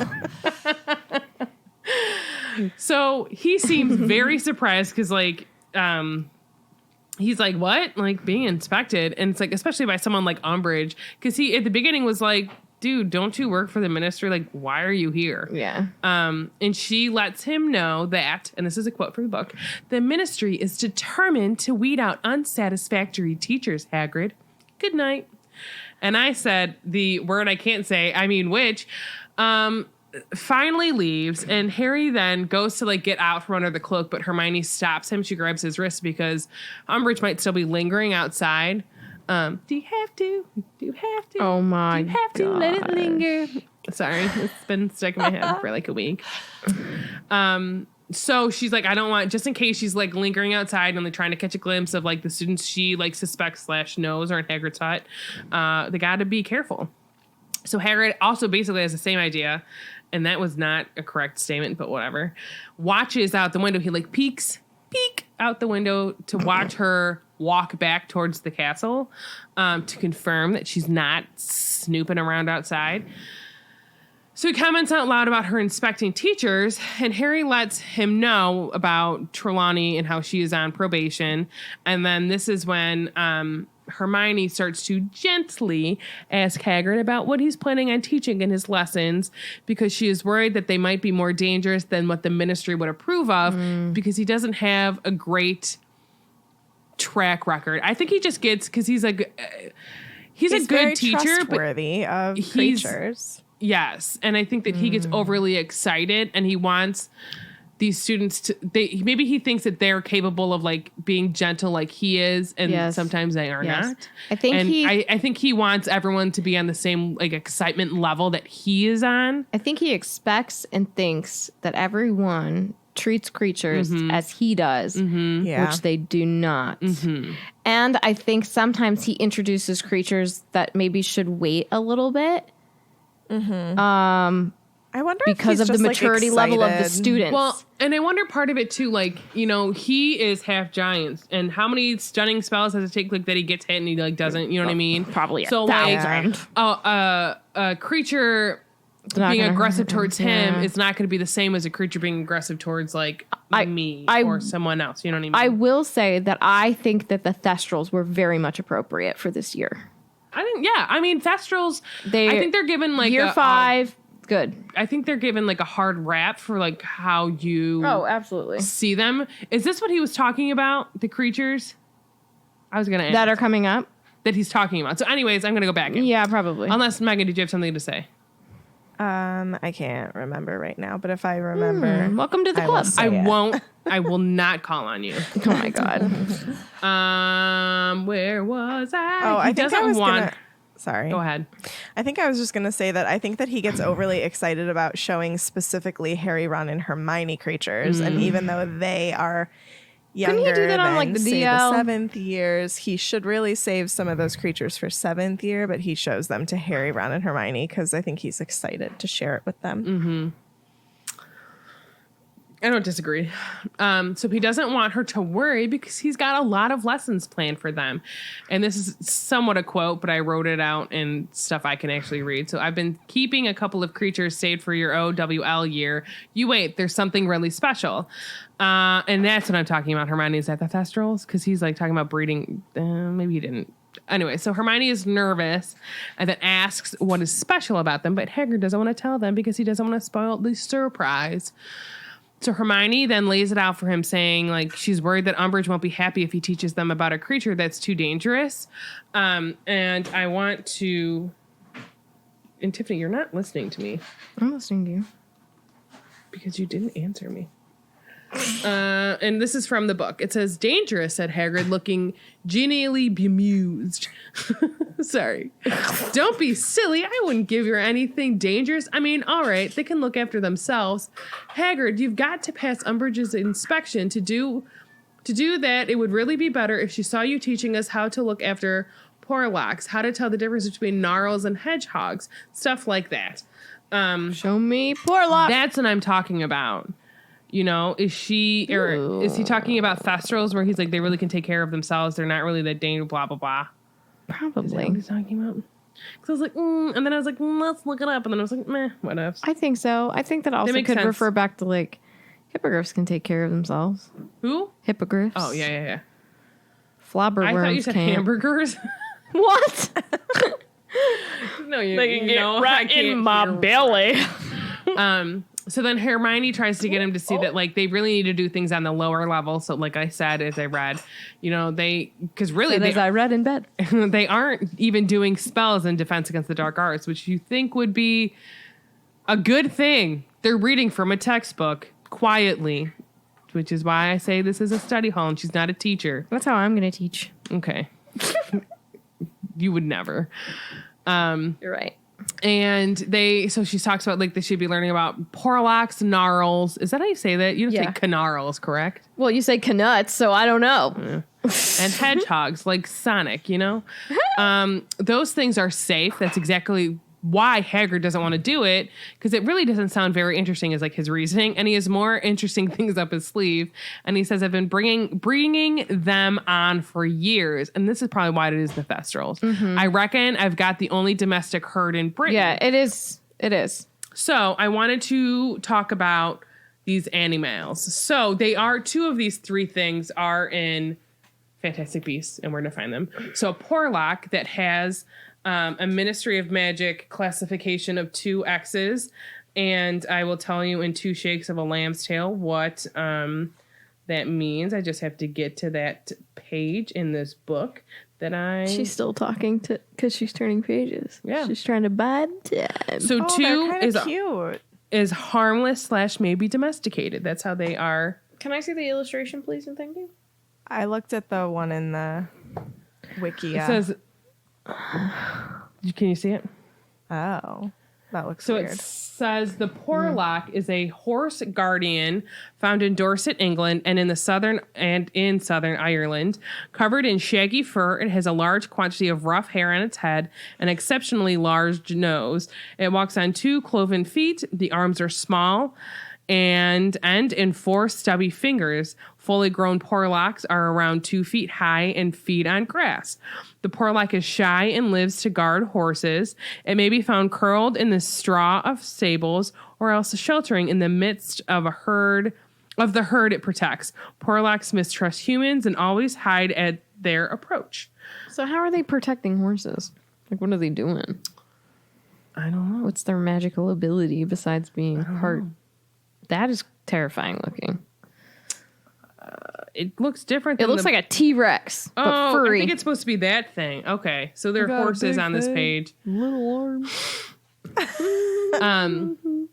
So like I said, they're about 2. This is from the Wikia. It says they are small, reaching a height of 2 feet on average when they are fully grown, covered in amount of rough, shaggy hair.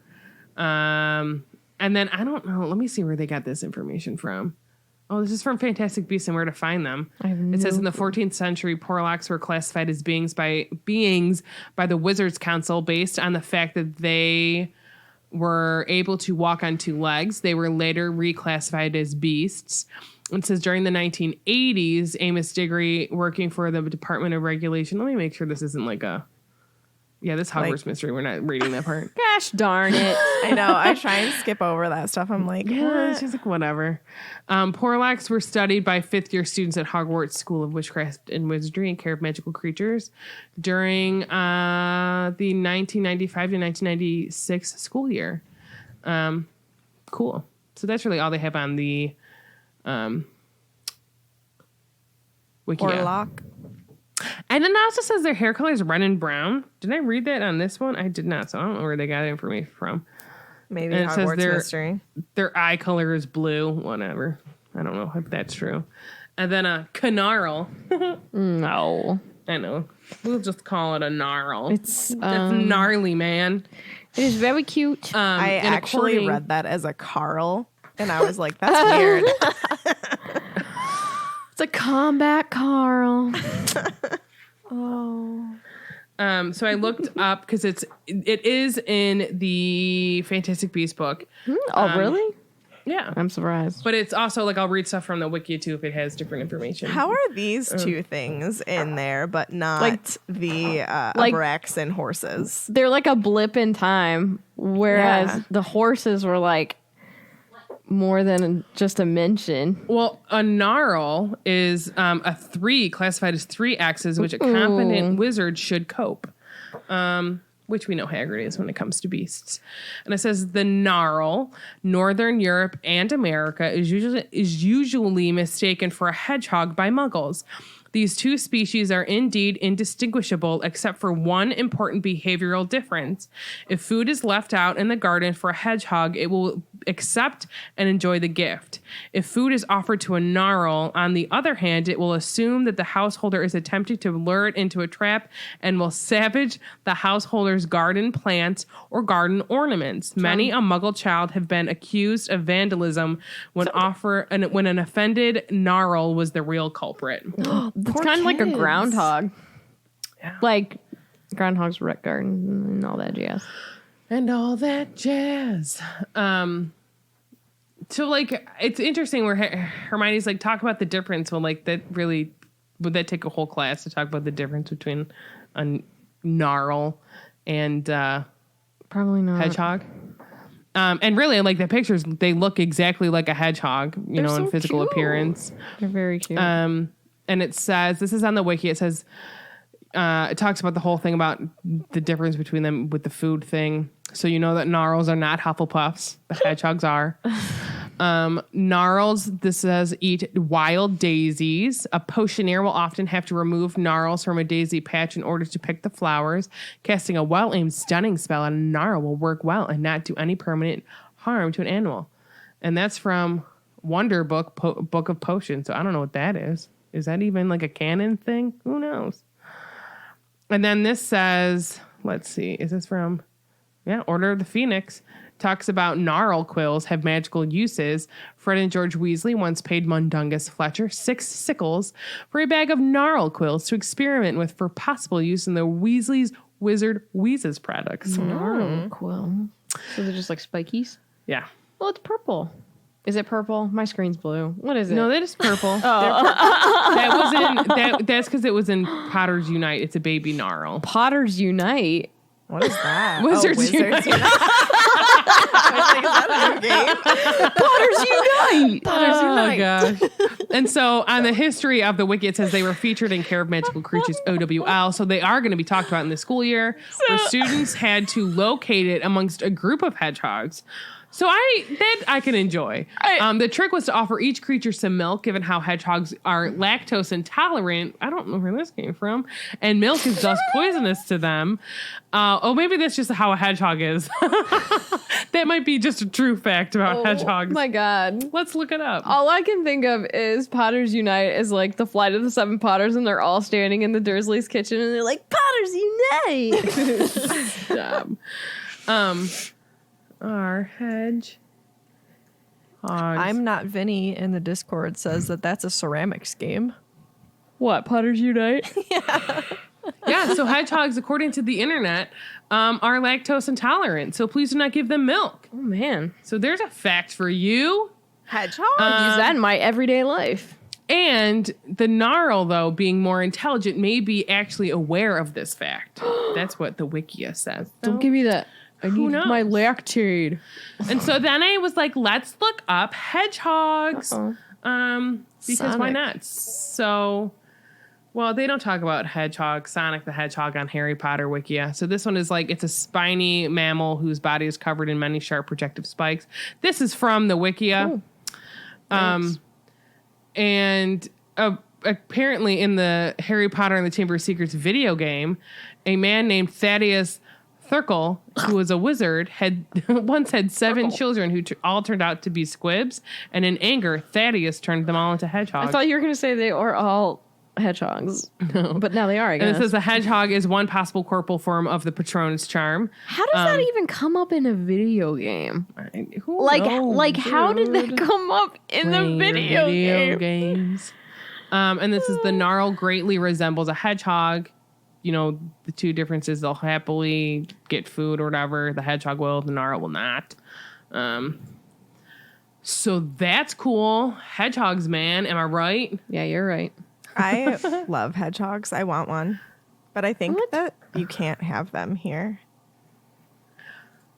And like Like they're not in domesticated Florida, pets. you mean? Companion Yeah, I pets. feel like they in make great Florida you companion can't pets. have them. However, as nocturnal animals, you need to feed and care for them in the evening hours. And so I did look up on that same, because it's MuggleNet's website that has like all of the Patronuses. And looked up the hedgehog one, and it says, cute and lovable inside and out, those who possess a hedgehog Patronus may thrive on giving and receiving love and may feel they need more of it than others realize. While upfront about their endearment and affectionate personality, hedgehogs are also known to be anxious and overly cautious. Interesting. Well, I'm not that overly cautious, but I'm the rest of it. They often worry about their own and others of their kind's safety. Those around must approach the hedgehog with care and precision, though, because when defensive and hurt, hedgehogs are remembered not for their sweetness, but for their sharp spikes. Yeah. So then Hermione goes on to basically kind of plead with Hagrid, because Umbridge is looking really for any excuse to get rid of teachers that the Ministry and really just her think that are too close to Dumbledore. And if that, like, Hagrid should teach them something dull that will be on the OWL test, like teach us stuff, but like make it so she has no, like, don't give her any more ammunition than she needs to like get rid of you. And then Hagrid's like starts to yawn. Yeah, Megan.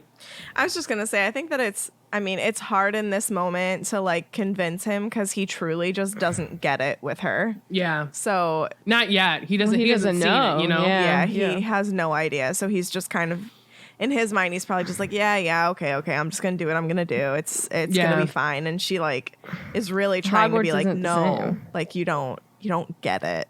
You Yeah. need to be Yeah. safe. Get it. You don't get it. Hagrid doesn't know that Umbridge is dumb. Still, he goes to work every day. She tells him she might not fire him, but he doesn't know. Anyways. So he basically kind of like wants him out. This is the vibe I'm getting. So he's like, oh, I'm so tired. Yawn. And I said, dude's been away from his bed for months. Like, legit. Like 4 or 5 months, right? Yeah. Like, that's a long time. It is a very long That is a long time. Like, he's not slept in a real bed. I guarantee you. Yeah. Yeah. In like however many months it's been. Like Because he a left, cave right? In floor. June. So is it, what month is this? Is this October I- or November? Has Halloween happened yet? I don't think so. I don't think it has. There's snow on the So- ground. Huh? There's snow on the ground. Yeah, but yeah, it's you're north. right. It's yeah, super but north. like Scotland, Yeah, but it yeah, snows but much earlier there. Yeah, but I It's way more north than we are. So like, think it's still past October. well, We yeah, just we've got been to at school school for in more than 2 months. in September, It's in yeah. November at least. So What year is it? So it's been June, July, August, September, October, and into November. My homeboy has not been in a bed / his own bed. Anyways, it's also real late, and I'm a grandma and I like to be in bed. I'm ready for bed right now. Yeah, I was like, it's almost past my bedtime. And he's ready to get into his bed and to sleep because he also wants them out so he doesn't have to talk about his lessons anymore. So he gives Hermione like a pat on her shoulders, kind of like That'll do, pig. That'll do. no, like what am I trying to think of? Like almost like I don't think he means it condescendingly, but it kind of seems that way where he's like, oh, you don't know what you're talking about, but really like, Hagrid, you don't know what you're talking about because it's a lot worse than like what they're saying. Like they're trying to, because he just doesn't know. He just hasn't seen it, and they've been living it for 2.5 months or however long it's been. Mm-hmm. So he gives her a pat on the shoulders and he knocks her to her knees, and then he also was like, ugh! He's like, sorry, and he like picks her up, but he like grabs the back of her shirt to pick her up. Like that's just like, woof. Anyways, and he's like, don't worry about me. I've got great lessons planned. Like, just you wait. Henry Higgins, just you wait. And now, you better get back to school because, you got to go back. And just make sure that you cover your tracks this time. So then on their way back, Ron comments that, I really don't think that, like, Hagrid, like, got the message. Like, it didn't really sink in. And like while they're like walking back and he's saying this, Hermione is using the Obliteration Charm to get rid of their footprints in the snow. So I Googled that as well because, we want to learn here on Swish and Flick and we want to know things. I want to know. So according to the Wikia, the Obliteration Charm was a charm used to remove footprints. Does it and it says including imprints or stains. Blood stains. Ooh. In my opinion, I think that like you could use it to like get rid of like obliteration, like if you're trying to get rid of things. Oh, she uses it in Godric's Hollow too. Yes. So For their footprints Hermione again? Correct. Yeah, 'cause so it was Hermione uses Christmas this Eve. now that we're reading it because they want to make sure their tracks are covered leaving Hagrid's. And then she uses it church again graveyard. to remove the footprints. She and Harry left while walking through the snow in Godric's Hollow in Oh, that- 1997. They don't show that in the movies. That didn't matter, did it? Oh. Also Oh, what used the in heck? 101 Dalmatians by Pongo and Perdita to cover With up their a little branch. puppy's prints. And also in Ben Cooper uses it in Hogwarts Mystery. Oh, my good old God. Ben Cooper. Good old Ben Cooper. That's Copper. Ben Copper.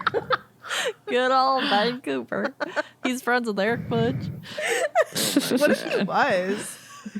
And Chokey White. Oh, So bad because it sounds terrible. it does sound awful. Oh, God. And then this is from another Wikia, but it's like mmsl.fandom.com. But it talks about the Obliteration Charm, and it says Oblitero. Where did they get that from? That's not even cited. And it's a spell that is used to remove footprints from the snow. It is unknown what other uses this charm has. And it says the They're just using the etymology- Latin. Yeah, so the Well, that's a good etymology, guess. oblitero, is Latin for good to guess. blot out or erase, which I thought was like so cool. Mm-hmm. So like the more you know. What's this voice? I don't know.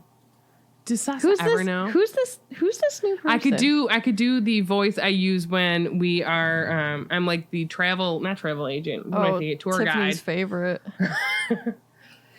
That's because that's a play off of my whatever I used when I was talking about Alana's diapers.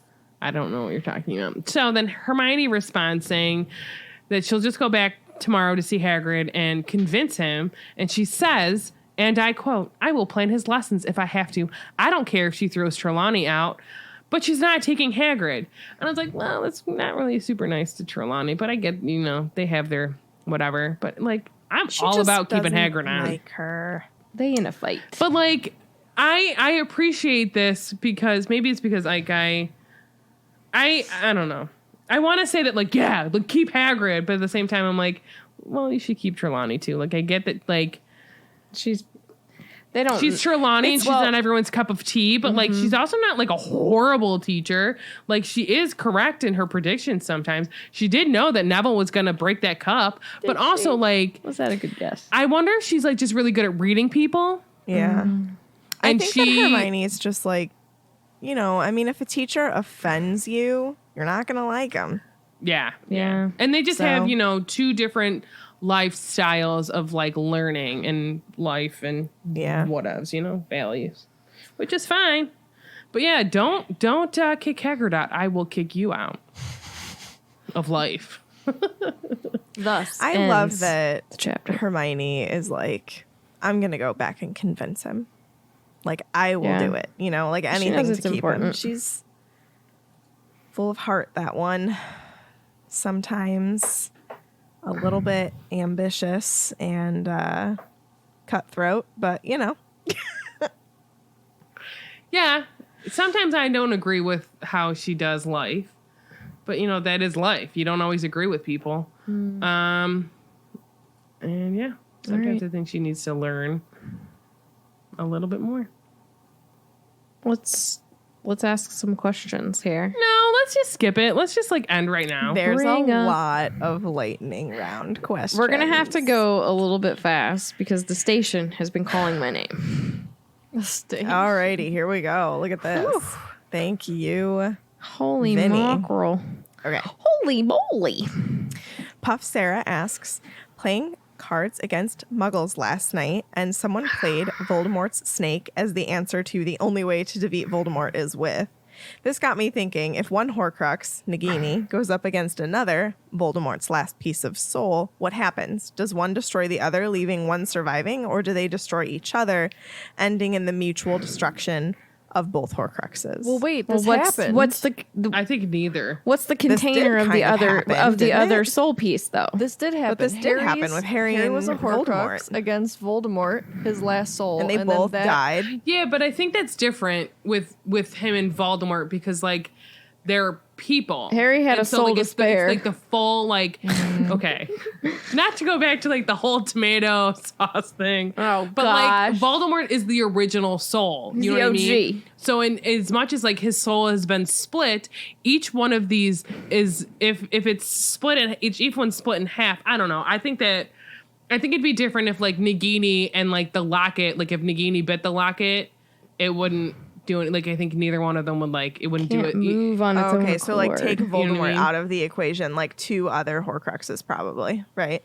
And, like, I think the only reason, like, Harry himself couldn't defeat the Horcrux, he had to use the sword, you know, Right, or the he fang. Needed, he or still the needed fiend something fire. that destroyed Horcruxes. Yeah, so I don't think I think Yeah. they just are, Well, like, I guess if Nagini Horcruxes did it hanging though, out.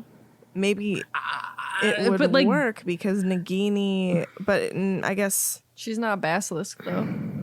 right, true. but, like, her venom still might kill, but, like, killed I don't Snape. know if it would. yeah, but that's just because I he's think like a she would mortal still- being, and Yeah, she so, literally like- like bit his neck and he bled out. Ugh.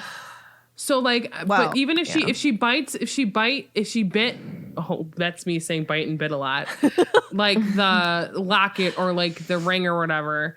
I don't think it would be the Horcrux killing it, but, like, the venom, if Yeah. that's what happened. You know what I mean? Yeah. Yeah, You also have to think a locket is just metal. fight A back. physic- It's just a physical harm is Oh, not going to physical destroy harm. a soul. You know what I mean? You don't know what destroys my soul. Oh my god, you're so dramatic. The next question comes from Vinny. Did Hagrid give Madame Maxime some private classes on care of magical creatures, if you know what I mean, during their trip? Okay, Moving on. we're a PG Vinny podcast. Weasley asks, what do you think Hagrid would do if he was there when the king giant was killed? I think he would get the Nothing. heck out of there. I think he would have just stayed away. He's not going to get man. involved in that. No. It's a losing battle. Sydney asks, if green is usually associated with evil and darkness, why do you think McGee is often pictured in green? I feel like we have discussed this before. She's BA. There's a lot of That's good why. with green, actually. Green color meaning. I know that it though is there usually is. for evil, but Well, It also and is the she color of Irish, life. or she's She's got- She's Scottish. Scottish. She's Scottish.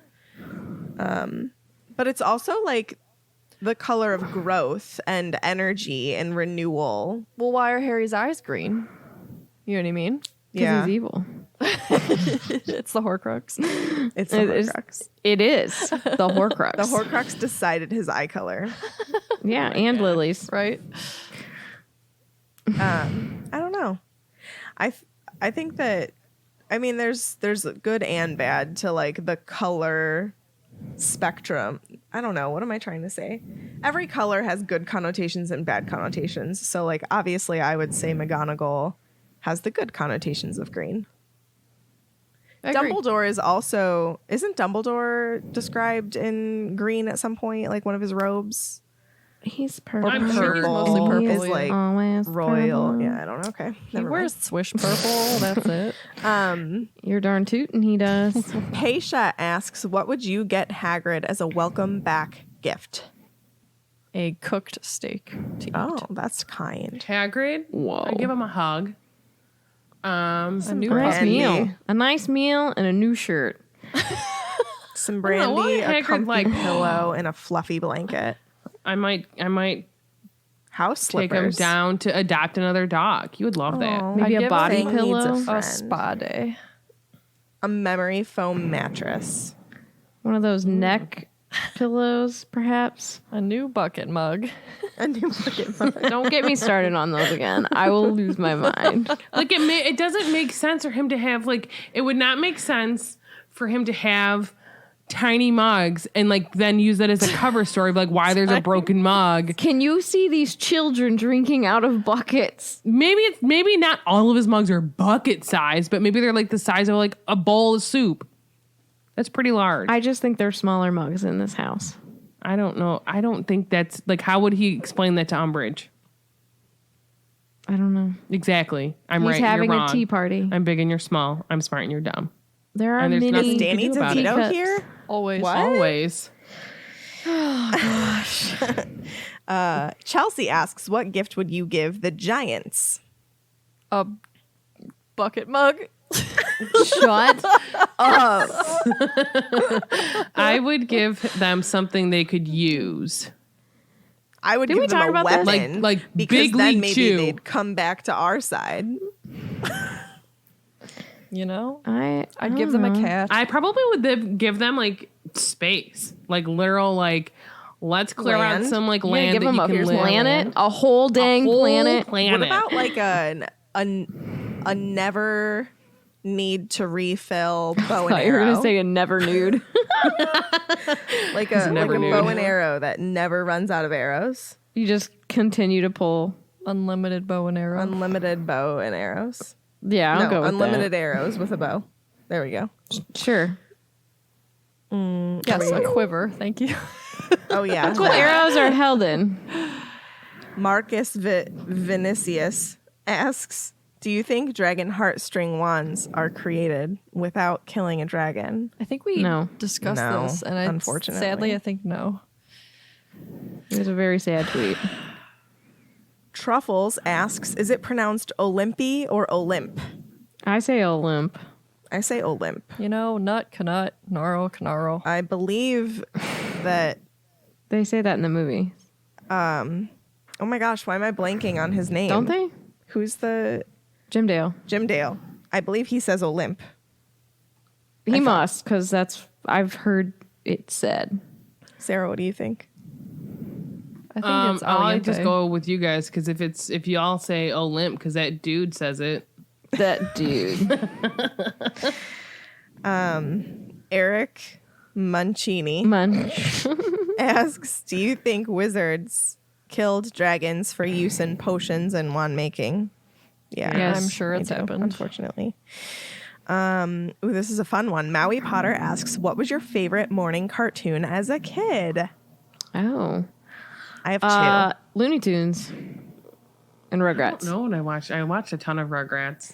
I was Rocket Power, definitely- you remember that? Rocket Power was Weedy, good. weedy, weedy. Shoobies. Dude, they're bringing Definitely. back Ren and Stimpy. Oh, I watched New a lot of Ren and Adventures of Stimpy. Winnie the Pooh. Highly inappropriate. Yeah. I do not know why my mom let me I don't watch know why my that. mom let me watch that either. Dude, what about Hey Arnold, Cat Dog, Angry Beavers, Ah Real Monsters, Rugrats? Ah, Real Monsters. Right? I Yeah. loved Rocco's Gummy Modern Bears. Life. Rocco's Modern Life. Yeah, I loved. What else did you say? Hey Arnold. Cat He was Dog like, "Don't hit me. Yeah. I'll hit me." Hey Watched Cat Arnold Dog a is lot. so good. So and good. I need Rugrats to was rewatch it. definitely. What about Yeah, so Powerpuff good. Girls? Yeah. I never watched liked any of the that, Cartoon but I Network didn't stuff. watch it as constantly as I watched some of the other ones. Oh, PB&J Otter. Oh, yeah. Never Fantastic. watched. Do you guys watch? That was a Disney one. It wasn't in the morning, but I used to watch Pokemon after school. No.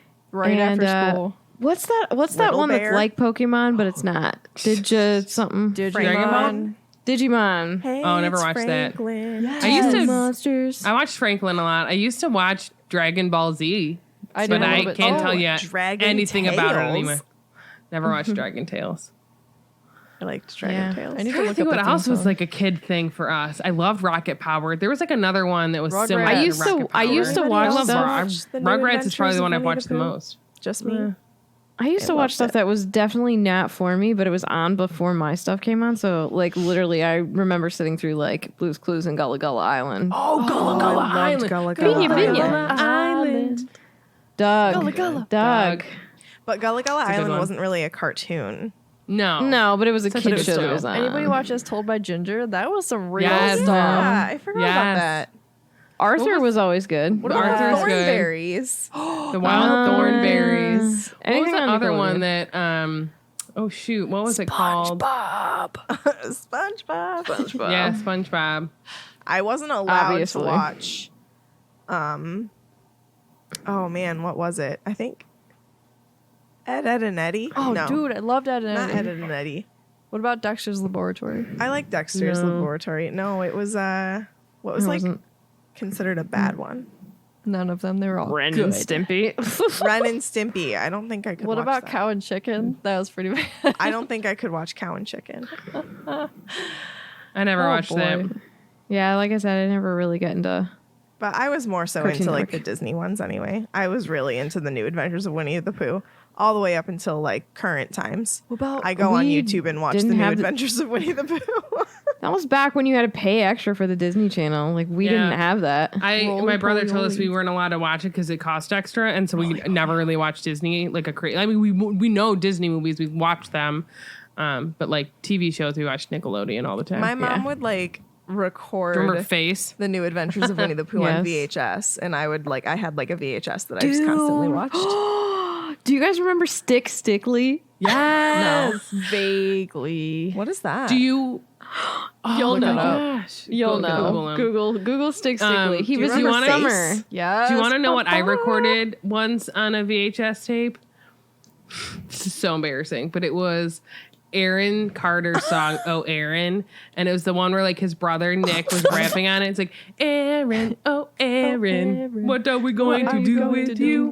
Because he like goes, and he tells like all of his friends that he was my gonna give his gosh. brother like, oh, I've got tickets. Like my brother's in Backstreet Boys. Like I get everybody tickets. And so he calls up Nick and he's like, hey bro, like what do you need? He's like, I just need some tickets. He's like, yeah, sure, I can get you. He's like, how many? He's like, 1, 2, 3003. He's like, what? The fact that I know all of this, but I used to watch it every single day and then cry because I couldn't meet him. And I'm not loved that lying. video. I would sit on. Did you I go would sit see during Aaron summer Carter when he vacation. came to Cleveland?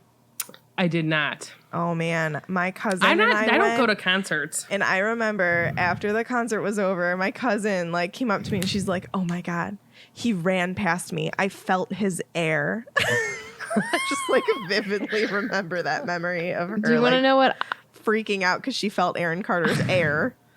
So funny. I recorded on VHS?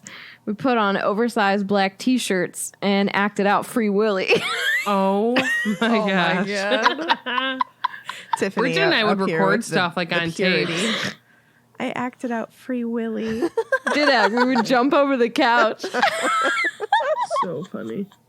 All right, let's move go. on. Okay. Kara Lynn asks, Voldemort's hatred of Muggleborns or other magical beings he might consider half-breeds seems to come from a deep sense of self-loathing, shame, and anger about his own heritage and past. What do you think underlies Umbridge's hatred? Same. She also has the same Well, we past. kind of know this answer, right? Well, and I think Yeah. part of it too, like for Voldemort, is Whoa. that he was conceived, and I don't know how like 100% like canon factual this is, under like a love potion. So like I wonder if that messes with like his emotional maturity. You know what I mean? So like he can't. I don't know again if this is true or not, but like he can't actually love. I think that she has confirmed that, but I don't I love think it. that's canon. I just think that like adds to him like his like not caring and Yeah. The like potion being able to like makes it like opposite. kill whomever he want. You know what I mean? Like he doesn't have that moral compass. where he's like, oh, I shouldn't be killing people. He literally like doesn't have care. feelings. Yeah. Yeah. Like you know how like Like, that's sociopaths like how or whatever. serial killers. Yeah. Yeah, Exactly. yeah. They have like No no empathy. sense of sympathy Like they for just what they've have done. no feeling. Or not sympathy. What's the Empathy. right word? Empathy. Yeah. Yeah.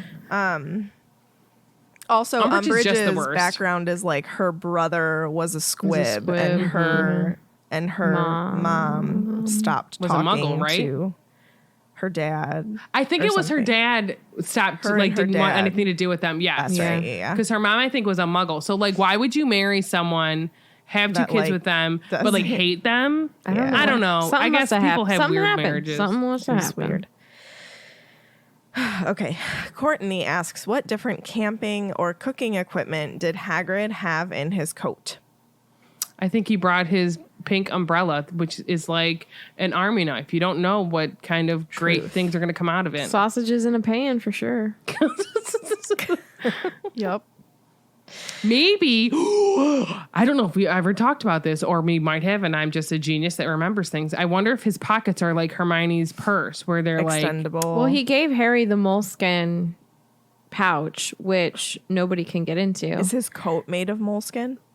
I wonder. no, do you know what I'm cool. saying? Like extendable. No, I know. And I'm also thinking about if no one can get in it either. But him. Harry does get in it to pay the owl. But he does get permission from Hagrid. This is true. Maybe that's the key. Yeah, Hagrid told him to do that. Ooh, intrigue. It's funny because Courtney then added, does Hagrid have an extendable cloak or his pockets? Are they extendable? So we kind I of think love so. that. I think that he so. does. Because think of the amount of things that were just listed in Sorcerer's Stone. Speaking of that, if you guys remember from way back in the day of me being Hagrid and joking about Hagrid having a signed picture of me, my niece was looking. There's a thing that I took a picture out of for me dressing up as Hagrid. And she's like, Sasa, how come you don't have a picture? And I was like, well, I took it. She goes, well, where is it? I'm like, I honestly don't know where that picture is. Because I stuffed a bunch of things in my pockets to be Hagrid. You were fun. And a signed picture of me was one of them. Anna Beth asks, we see people treat Hagrid this way because he is different, and that is a parallel to real-time life. What other character in the series other than Hagrid gives you the same kind of feels for them? Remus, I would say. Like, Remus, for sure. he's treated horribly for just being a werewolf. You know what I mean? Like, there's so many different connotations of, like, when you hear things, you know? Or even, like, the Weasleys, just because, like, people say, I shouldn't say always, but, like, the Malfoys, like, don't like them. One, because they're, quote, blood traders, but also because they're, like, quote, poor. I don't know. I think You're all that dumb. Be nice to them. I think that the comparison of the Malfoys talking about the Weasleys and the Weasleys like potentially needing assistance from like say like it was the same type of, you know, system that we have here in the US, and like the Weasleys were on welfare, like how the people who are in Malfoy's status would talk down to those people who need help from the government. You know what I mean? But I don't think that the Weasleys are, I mean, well, I guess I don't- technically they are getting money from the government, but because that's where he works. No, but I'm saying like, because I don't even know if like the Wizarding World has a system like that, but like Yeah. say they lived in America and they were Yeah. on welfare, like I feel like that's Yeah. a fair comparison, you know? Yeah. I don't disagree. I'm gonna say Luna because she walks to the Yeah. beat of Yeah. her own drum, and Yeah. people apparently People are have a not problem nice when to you're her. different. Yeah, it's not cool. Yeah. I mean, hands down, she's the best Ravenclaw. She's agree the with you. coolest. But also, type of like to say, we Ravenclaw. don't have a lot of great representation because Except it's really Luna. like her and Cho.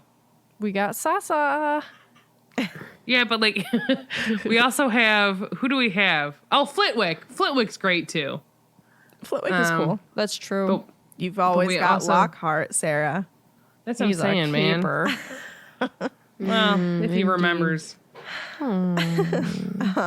Vinny Weasley asks, do you think the Death Eaters had anything to do with the death of the first giant?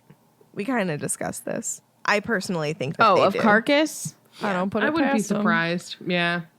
Yeah, I think they probably had maybe a little bit of a hand in encouraging that to go down. Vinny asks, cast Robin Williams in the Harry Potter universe. Peeves. I think he'd also be like a really great Lockhart. He Yes. would be a good Lockhart. Or maybe a Slughorn. Ooh, you know who else? Like, if you Slughorn. saw more of like Arthur Weasley, he could be a great Weasley. Yeah, he would be a real good. He'd be a Weasley. great dad, you know? Yeah, well, he is, Yeah. but he'd be a great Arthur Weasley. Um, Or a Ron and Cursed Child. He would have made that Dude. role great. Yes. I'm not Vinny asks, did Hagrid and Olymp really think turning the wounded or weak would help? I think so, because I'm sure that they would have like healed by the time they would have needed them. It's Yeah. their only chance, man. And like with how resilient giants are. Also, it wasn't just like a one-way street. Like, Yeah. Dumbledore wants to help the giants. It's not Yeah. just to say, hey, do this for us, you know. Right. They didn't want to use them in that way. It's just like, you know, you need something and we can help you too. Agreed. Truffles asks, cast Lucille Ball in Harry Potter. And I have Trelawney. to say, Ooh, That's what I Trelawney. was gonna say. she's gonna, yeah, that would be good. Someone also be said great Rita Trelawney. Skeeter, and I was like, that would have been yeah. fantastic too. Well, but like if it was played less seriously, because she was a comedic, you know what I I mean? love Yeah. her. Oh, God. I love Lucy. I was thinking of like the one where they're in the chocolate factory. Yeah. Just shoving them all. down their shirts. I just like Or Vitamin imagine to Vegemin. Lucille Ball in the scene, like in the closet, if it had been able to like been as funny. Oh, the broom yeah. cupboard. The broom cupboard, yeah. With Harry. I think I have a That picture would've with been the woman who dresses up as her at Universal. She was at her You hotel. do. I took it. You and Bridget. Yeah. Everyone loves I was a that rebel photographer. Everyone loves a rebel. Oh, she'd be great. I'm skipping over Caitlin's question because she asked us for thoughts on Marietta, and I think we need to lay it to rest at this We've point. beaten that to the ground. yeah, I can't. Yeah, listen to our past episode. I 'cause, can't do oof, that we've got today. some feelings and thoughts or But whatever. somebody Love ya. talked about it in the Facebook group, and I really enjoyed the conversation. That's all that I'll say about it. But there was a lot going on both sides of it, and it was just good conversations on both sides. I like a good conversation. Anna Beth asks, how do you think the story would be different if Voldy hadn't killed Cedric? Well, Cursed Child wouldn't be I a was going thing. to say secret child. A lot of people would be happy about that. Yeah. I think it'd be. I mean, I don't. This is like an in depth. Like we could have an episode about this Yeah. because I think that. I mean, did he still it's- come back to life? Because I don't think it would have changed I mean, if, much. I He think didn't if like need he didn't die Cedric. at all, I think that. Well, I mean that was the catalyst of everything. You know what I mean? Like, it all depends on like what would have happened then instead. You know what I mean? It was like a would someone else symbol have died of or the death of innocence and purity. yeah, and for Harry, like that. Not that he was a doesn't like huge he turning point for shoulders Harry. all of everyone that has ever died because of this. Harry holds that on his shoulders, but like he knew Cedric. I mean, obviously he knows the other people that dies, but like that was like the very first death that like he sees in front of his face. He knows him. He cares about him as like a friend. And he knew how innocent Cedric was. Like, literally, Yeah. there was no reason for him to die. And I think that would change a lot. I don't think Harry, at the end, I think Harry would still do what Harry does, but yeah, that's a thinker, man. I need more time on that one. I think Yeah, that that's what we I'm should saying, like, save that's an that and episode. Can we legitimately like table do a that? Felix Files on that. Yeah, let's I'm table gonna that copy guy. paste that. 'Cause that's a great question. Okay, next question comes from Sam. How would you approach the giants? Would it have been the same or different than Hagrid? And then also, what would you bring? But we already talked about that. But I liked the first half of the question. How would probably you? How would very you carefully. approach them? I do the same. I mean, that was like instructions Yeah. from Dumbledore. Like, this is the best way Yeah. to approach these giants. Like, you know, let Like, let why them see you. question Don't him? sneak up. Yeah. Vinny Weasley asks, what do you think would have happened if Tom Riddle was caught opening the Chamber of Secrets? he would have been like, "What? Voldemort I was would have been imperious." stopped. Yeah, he would have been able to smooth talk his way out of it. Guarantee it. I just agree. saw this snake and I decided to do a little hissing and the toilet opened. I don't know. Oh my god!" I'm sorry, I yawned. Sam You're fine. asks, what would you put in your bucket-sized mug? God. At this point in time, nothing, because I don't want to have to get up in the middle of the night to I go would to the put a bunch bathroom. of high quality H2O. I can't. So this is very weird of me. I cannot drink water out of a mug. There's something about don't it. It care hurts for my it I either. don't life. like it either. I can't drink anything cold out of a mug. I don't know. So it You know would be what I would either put? Eat ice cream out of a giant mug. Yeah, but that's eating something, because I like to eat ice cream out of a mug so my hand doesn't warm the bowl up Science to behind melt that. it. So I would probably drink either a hot coffee or a hot tea. Yup. I would do hot chocolate. Oh, No, I can't drink hot chocolate. Yes. I love me But some at hot this point in chocolate. time, at this point in the season, I would drink hot coffee out of it. I'm not Vinny asks, how would you eject Umbridge from your house? Like my Dude, she wouldn't even have been allowed in the front door. Fozzie Yeah. man. I think that Bye. I would accidentally cast Bombarda on her. Are you saying accidentally wink wink? Yes. Accidentally? Yeah. I would genuinely would not have let her inside my house, and I would have been like, I'm very direct and very straightforward, and be like, Protego. get out. I would have Or opened be it like, and been I mean, Bombarda. realistically, she came in my house right now. I'd be like, if you don't get out, I'm calling the police. Like I would have cast my Patronus But on if you're her. I feel magical- like a Patronus would have worked on her just as well as a Dementor. 'Cause Yeah. she's not evil.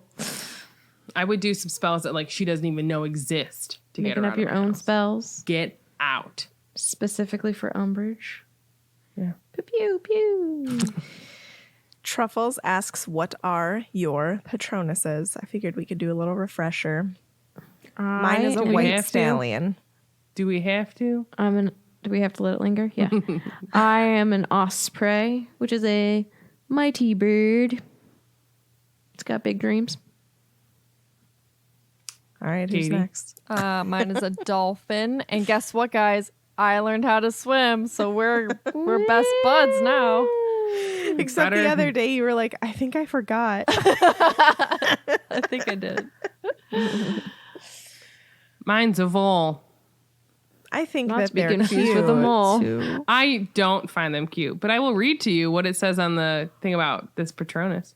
These small creatures are not to be underestimated. Their nocturnal nature makes it easy for them to find any Dementor except it says heading your way. Not only are they strong swimmers, which I'm not that great, but they also run at 6 miles per hour, which I don't run. No mean feat for such a small, except it says little creature. Never fear when you have your vole near.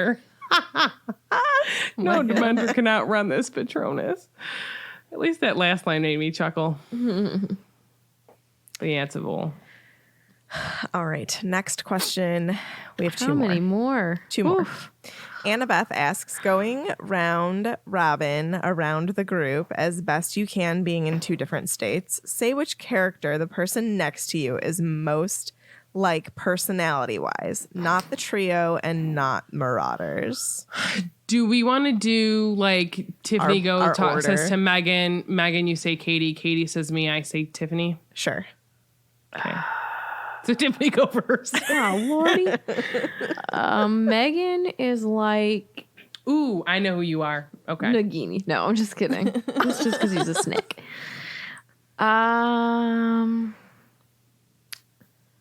Not the trio, not the Marauders. You know who's not in the Marauders or the trio? Not you. Lily. Lily. Oh, Lala. I don't know enough about Lily though. That's the know. thing. I know a lot that I've made up about Oh, Lily. I know. Megan is like McG. Oh. Now, why do you say that? That sounds like very because- mean of me to say it that way. I'm sorry. Because she's smart and she gets stuff done. Like she knows what needs to happen and she does it. And when she means business, she's no nonsense, but she can also have a good time. Okay. It's a high compliment, my I friend. appreciate it. See, I was welcome. going to say McG for Sarah, too. Really? Well, I was almost thinking about saying it for Tiffany. Shut up. For real. Oh, okay. Well- That's hilarious. I was all not going to McGee. say McGonagall. I'm If you- sorry, but I do You're think that Squidward. who I'm going to I'm say Squidward. is just We're all as cool Squidward. of a person. Are you talking about me? Yes, I think that you're like Neville because you Yes. like have his story arc. And somebody said this in the Discord chat, and I was like, yes. Wait, you mean I Just get a yes. six-pack? No, Yeah, listen, sure. no. Just yesterday, I saw her slay a giant snake with a sword. Yeah, You know, I did. do often say that Katie is the hottest thing to come out of Hogwarts. She is the hottest thing to come out of Hogwarts. Like, can we all get for real? I don't right now? disagree. Let me tell you. Thank you so much, actually. Though. Like, for reals, though. I mean, yeah. You do have his like, arc. You know, I mean, Neville's this like timid little And here, thing. hold on. And blossoms. Neville would do exactly what Katie just did. She's like, no. She's like, go on, but no. Like, I know. you guys can't see what I'm doing with my hands, but Tiffany and they can. She's like, Tiffany no. and they. Tiffany and they. Like, It's Tiffany and I they. don't. Tiffany and they. I forgot your names for a moment in time because my brain doesn't work. It is when late. it's 9:30 at night. It's late for old people. I know, like it's late. There's people that go out, not in COVID times, but there are people that go out. They're Yeah. like, we're going out at 10 o'clock. That's insane. I would like to be asleep for 30 minutes before that. Correct. Anyways, Katie, so it's your you're turn. saying Neville. Katie, you gotta tell who Sarah is.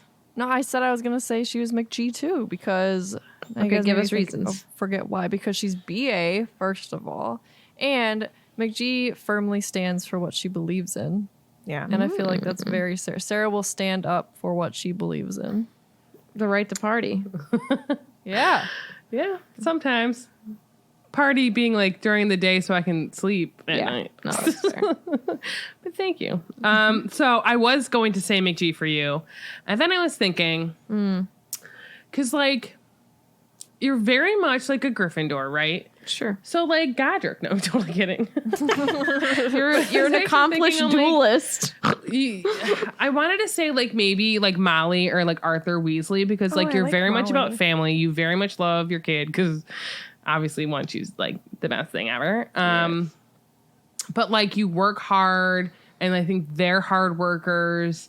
But like could they see also you. know like what's important in life, which really is like family and yeah.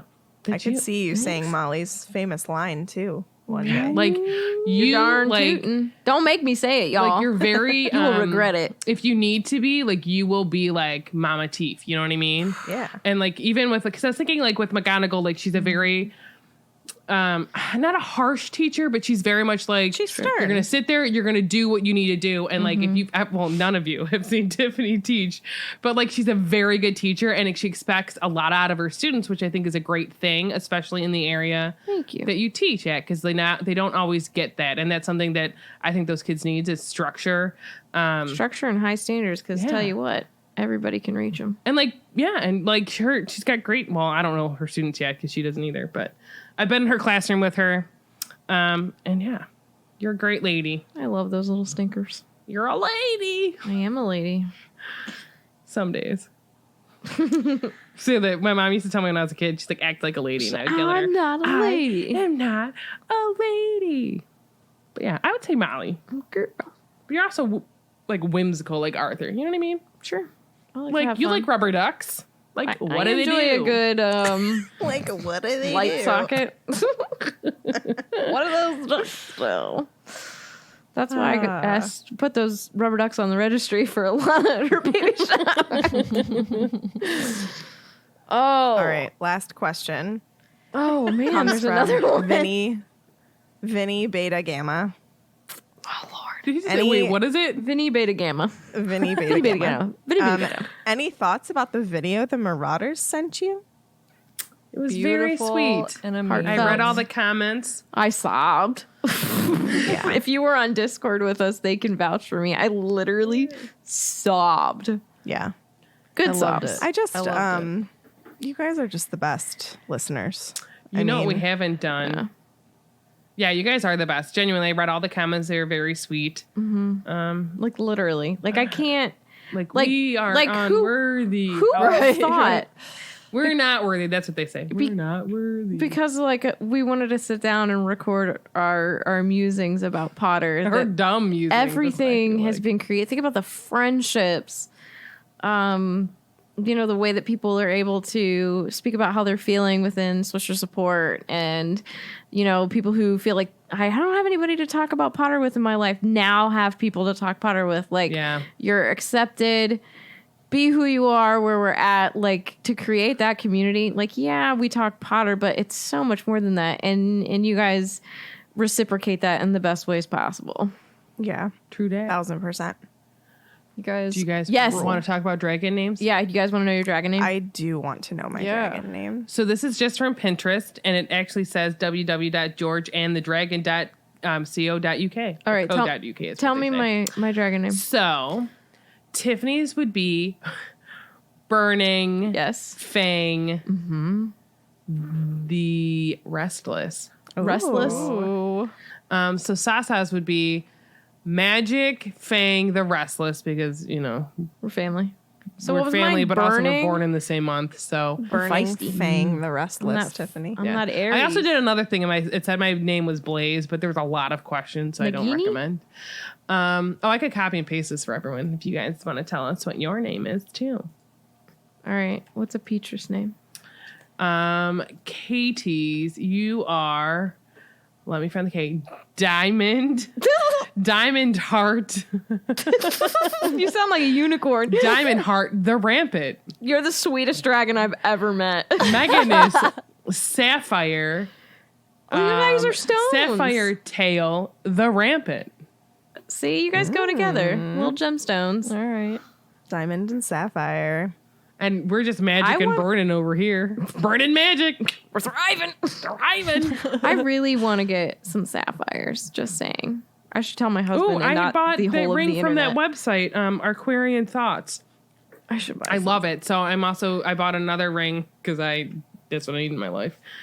I bought a ruby ring. It's like $37. And then I bought my sister a raw peridot one because that's her birthstone for her birthday. Don't listen, Bridgie. Well, she doesn't listen. This is will also come going to out come out after. with. Oh, this comes out this weekend. On her birthday. No, it Oh comes no. out this weekend. Oh no. Don't listen, Bridgie. She doesn't listen. All right. Let's fan story Fan me, story. please. Sure. Sure. All right. This week's fan story, and I believe I pulled this all the way from 2018, Wow. I think. Holy mackerel. Is from Virginia Bain, which makes me think of Romilda Vane, and I can't get it out of my head. Hi, Swish and Flick cast. I hope you are all great. My name is Virginia Bain, and here is my fan story. I will start off with some info on my Potter identity. I am a Gryffindor. My Patronus is a Borzoi dog, which I love. The description I found online describes me pretty well, and I love dogs. My wand is hornbeam wood, same as Ollivander's, with a phoenix feather core, 13¼ inches, with surprisingly swishy flexibility, and my Ilvermorny house is Thunderbird. You say. I know. Which is my favorite beast in the first Fantastic Beasts movie. Frank is pretty awesome. I started my Harry Potter journey when I was in 4th grade. My older brother and all of his friends were in 7th grade and doing accelerated reading, each trying to gain the most points. I wanted to show them that I could read it as well, typical Gryffindor. So I picked up the first book and fell in love. I remember going to see the Sorcerer's Stone movie in theaters with my brother and his friends. They started throwing milk duds at the ceiling, and I remember getting so mad because I was really into the movie and wanted to watch. Side note, I don't like milk duds. They stick in your teeth. Yeah. I don't either. Yeah. Well, speaking of people throwing things at the screen, have you ever gone and seen what's that movie? Shoot, Rocky Horror? Yes, I went to see because not every place does it, but a lot of places show it on the first Monday of every month, and they do a whole thing, and I didn't realize how in depth it was when I went and saw it, and I was this is kind of annoying because I really wanted to watch the film. Sorry, go on, you can finish the story. I've never seen it either, but I've heard. I've heard what it's like. The movie's good if you're Yeah. into that kind of thing. I'd like to experience it eventually. I went through middle school and high school having read the books and seen all the movies, and that had come out up to that point. It wasn't until my freshman year in college that I really started diving into the fandom. One of my good friends, Natalie, was reading them, and I was like, man, it's been a while. Maybe I will reread them. So I did. I couldn't put them down once I started. I read through them over and over again, wanting every single detail that I could find. It was a totally different perspective and experience as an adult. My friend Natalie and I went to the midnight premiere of Deathly Hallows Part 1 and 2 together with a lightning bolt on our heads and full hearts. I love it. I know. I was so grateful for her pushing me to reread them. Freshman year was a scary time for me away from home, and I didn't really fit in that much. My friends that I had grown up with were more into the party scene of college, and I was a bit more reserved.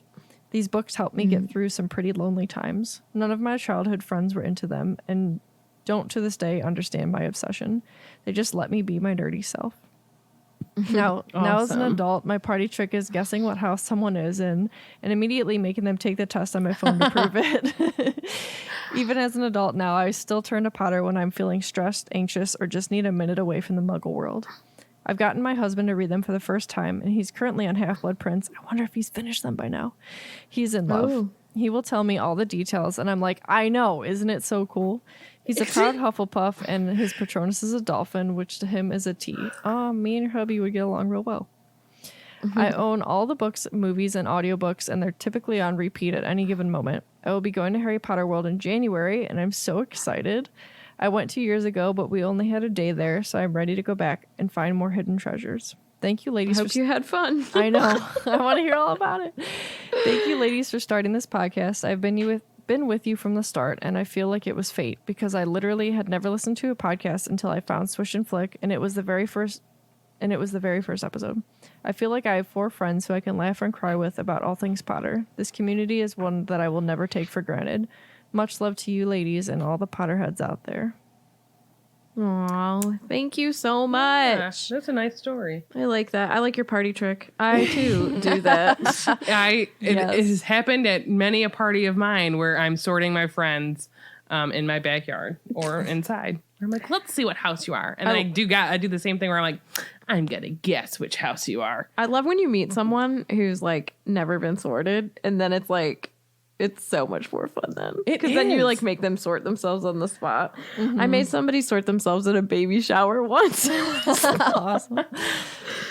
I also like that your friends, even though they don't understand your obsession, they let you be yourself. I think that's super important. It's a good friend. Because we all have different loves in life, you know, and Yes. that's okay. Virginia is a member of our group, so she still listens. Thank you for still listening. Yes. And for still being a part of our group. You are part of the reason it's amazing. You are a peach. And I hope that your trip was awesome, and I'd like to hear all about it. Yeah, let us know. Absolutely.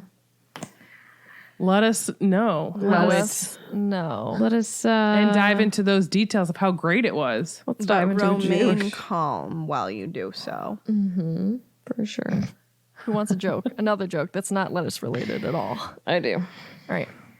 Why did the Protons vote for Harry Potter to be president? Because they didn't want to electron. Oh, That's good. That's real good. Oh, I enjoy that a Oh, lot. man. jokes. I like jokes. I got them all. Gotta get them all. Jokey jokes? Potter jokes. Jokey white. All right. You can find us on social media on Facebook at Swish and Flick Podcast and on Twitter and Instagram at Swish Flickcast. We also have an amazing Facebook group called Swish and Flick Podcast Group and our Swisher support group, which is like for more personal posts, which is a great community. You can follow all of your hosts on social media. Myself and Katie are on Twitter and Instagram at the Petrus Family. Tiffany is on Twitter and Instagram at tiffswish_flick.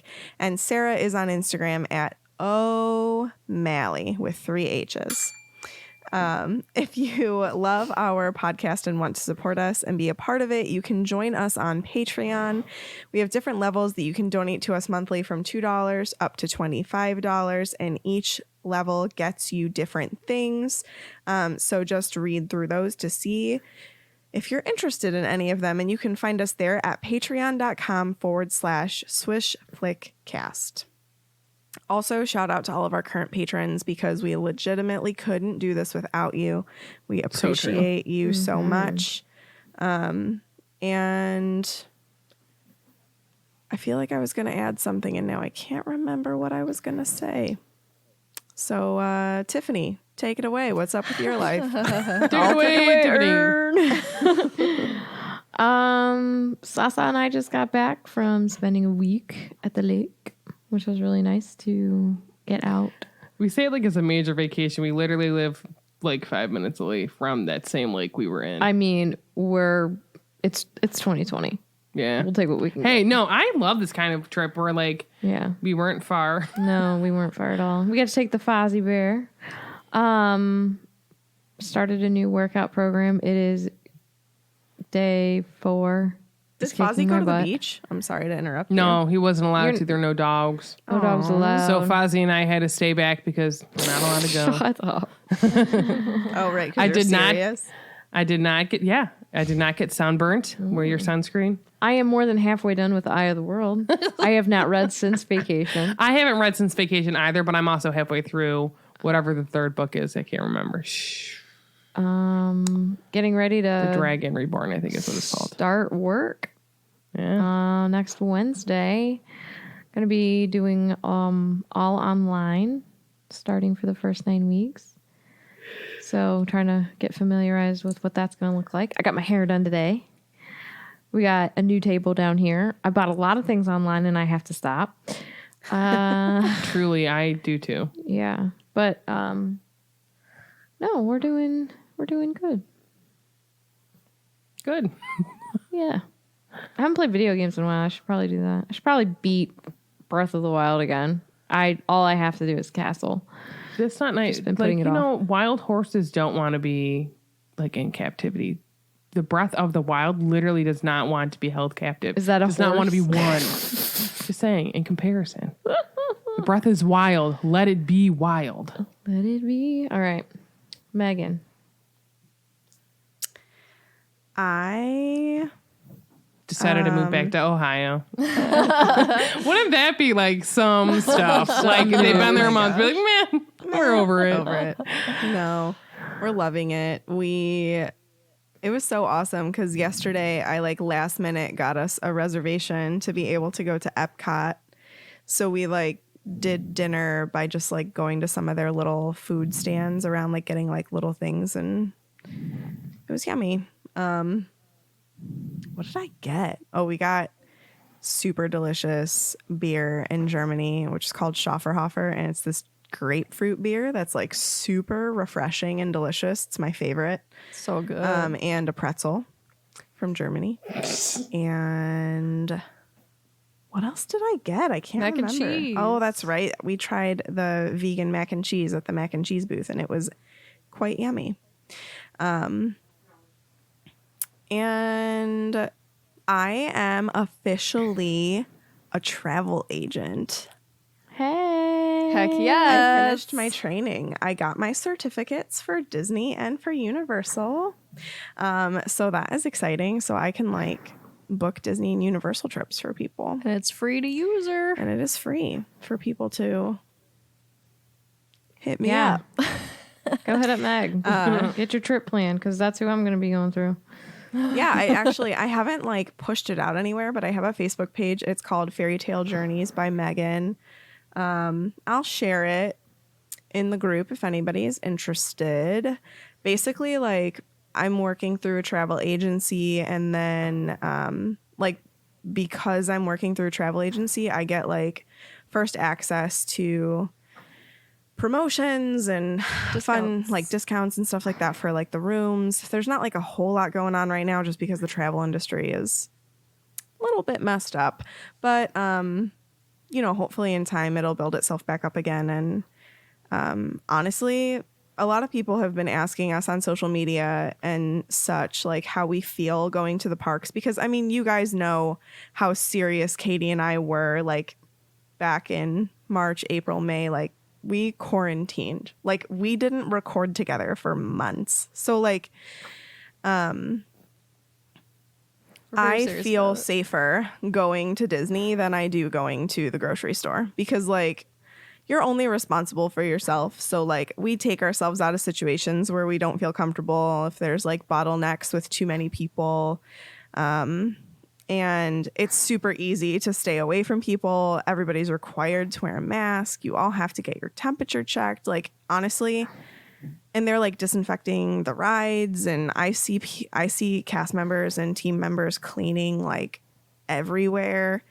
And like, I know Florida is royally sucking when it comes to COVID-19 right now. But like, if Disney has to be open because that's just like what the government in Florida wants. And they're really doing a good job of being like a role model for places. Like if places have to be open, follow what Disney's doing. And I think they're doing a really good job. They seriously enforce the mask policy too. Like there are people walking around literally where their job is to yell at people who aren't wearing their masks properly. But they say it so nice. They're like, "Hey, friend, keep that mask up on your nose. Thanks." I love that. Yeah, but honestly, like if anybody, I don't know if I would necessarily recommend like traveling down here right now to do this. But if you're local and you're thinking about going to the parks or not, like I would recommend going. I feel in worse situations at like Publix or Target or Walmart. Like, oh my God, Walmart was the worst. I don't want to go back there for many months. But because like nobody wears masks, nobody cares about how close they are to you, and like that's not the case at the theme parks. So yeah. But yeah, I will share my new little Facebook page, and if anybody's interested, yeah, hit me up. And it's like literally my favorite thing in the entire world is to plan people's Disney vacations. So, Right. Or Potter vacations. There's not quite as much planning with Universal as there is with Disney, but still it's fun for me. So yeah, that's all I got. Super proud of you. Meg, you're Thanks. rocking it. I've been working a lot on our vlogs. Finally got some moving ones out, and we've got a couple park ones that we've done since we've been down here that'll be coming out soon. Yeah, we did like I think it was at Magic Kingdom where we did one where we specifically like pointed out all of the safety measures for people to see. And we'll continue to update on that as well. And we have to do a Universal one. Mm-hmm. And still doing freelance. So you guys got any projects you need done, hit us up at Whimsy Creative Design. Yeah, just living life. Doing work, living life. Yep, being a cat mom. Mm-hmm. Yeah, or babysitting my mom. She's been visiting since we've moved here. But yeah. How long is she gonna stay? Does she know? She is staying until the 20th of Nice. August. So just because she has like an appointment she has to go to, and that gives her 2 weeks to quarantine when she gets back, because that's still like a thing in Ohio right now. So Yeah. Mom, people want you to come and say hi on the podcast. Yeah, they want to hear from you. She's coming. Specifically, Brandon said, "We want Mom." So get over here. Where's that Brandon? Big hug to Brandon. Hi. Here, I you don't can know talk where right I in am. here. You can talk right here. Hi, guys. Only we can see her. I don't think she knows that. I don't know where I am. They hear you. Oh, they do? They don't Yeah. see you. They just. Okay. Florence. Hello. Hello, She can hear me. She can't hear I you. passed your town and your water tower. Oh yeah, we drove through Florence and Tennessee. Do you remember that when we drove Yeah. to see Regine And all and I Kelly? could say was, hey, Florence has her own town. I do. Oh, Come my down and goodness. see these two. I'm leaving. You'll have my bed, my super bed underneath the bed, and then there's the blowout mattress. Yeah, This is come true. on down. It's really nice. They have a pool. They have 2 cats. What more do you want? And I dye your hair. I got purple. I put purple. I convinced her Oh to my let God, me put purple she's in her the hair. Cutest thing on the planet. Fun. Tell her I'm not coming down unless she snugs me. Tiffany said she's not coming down unless you snug her. I snug her.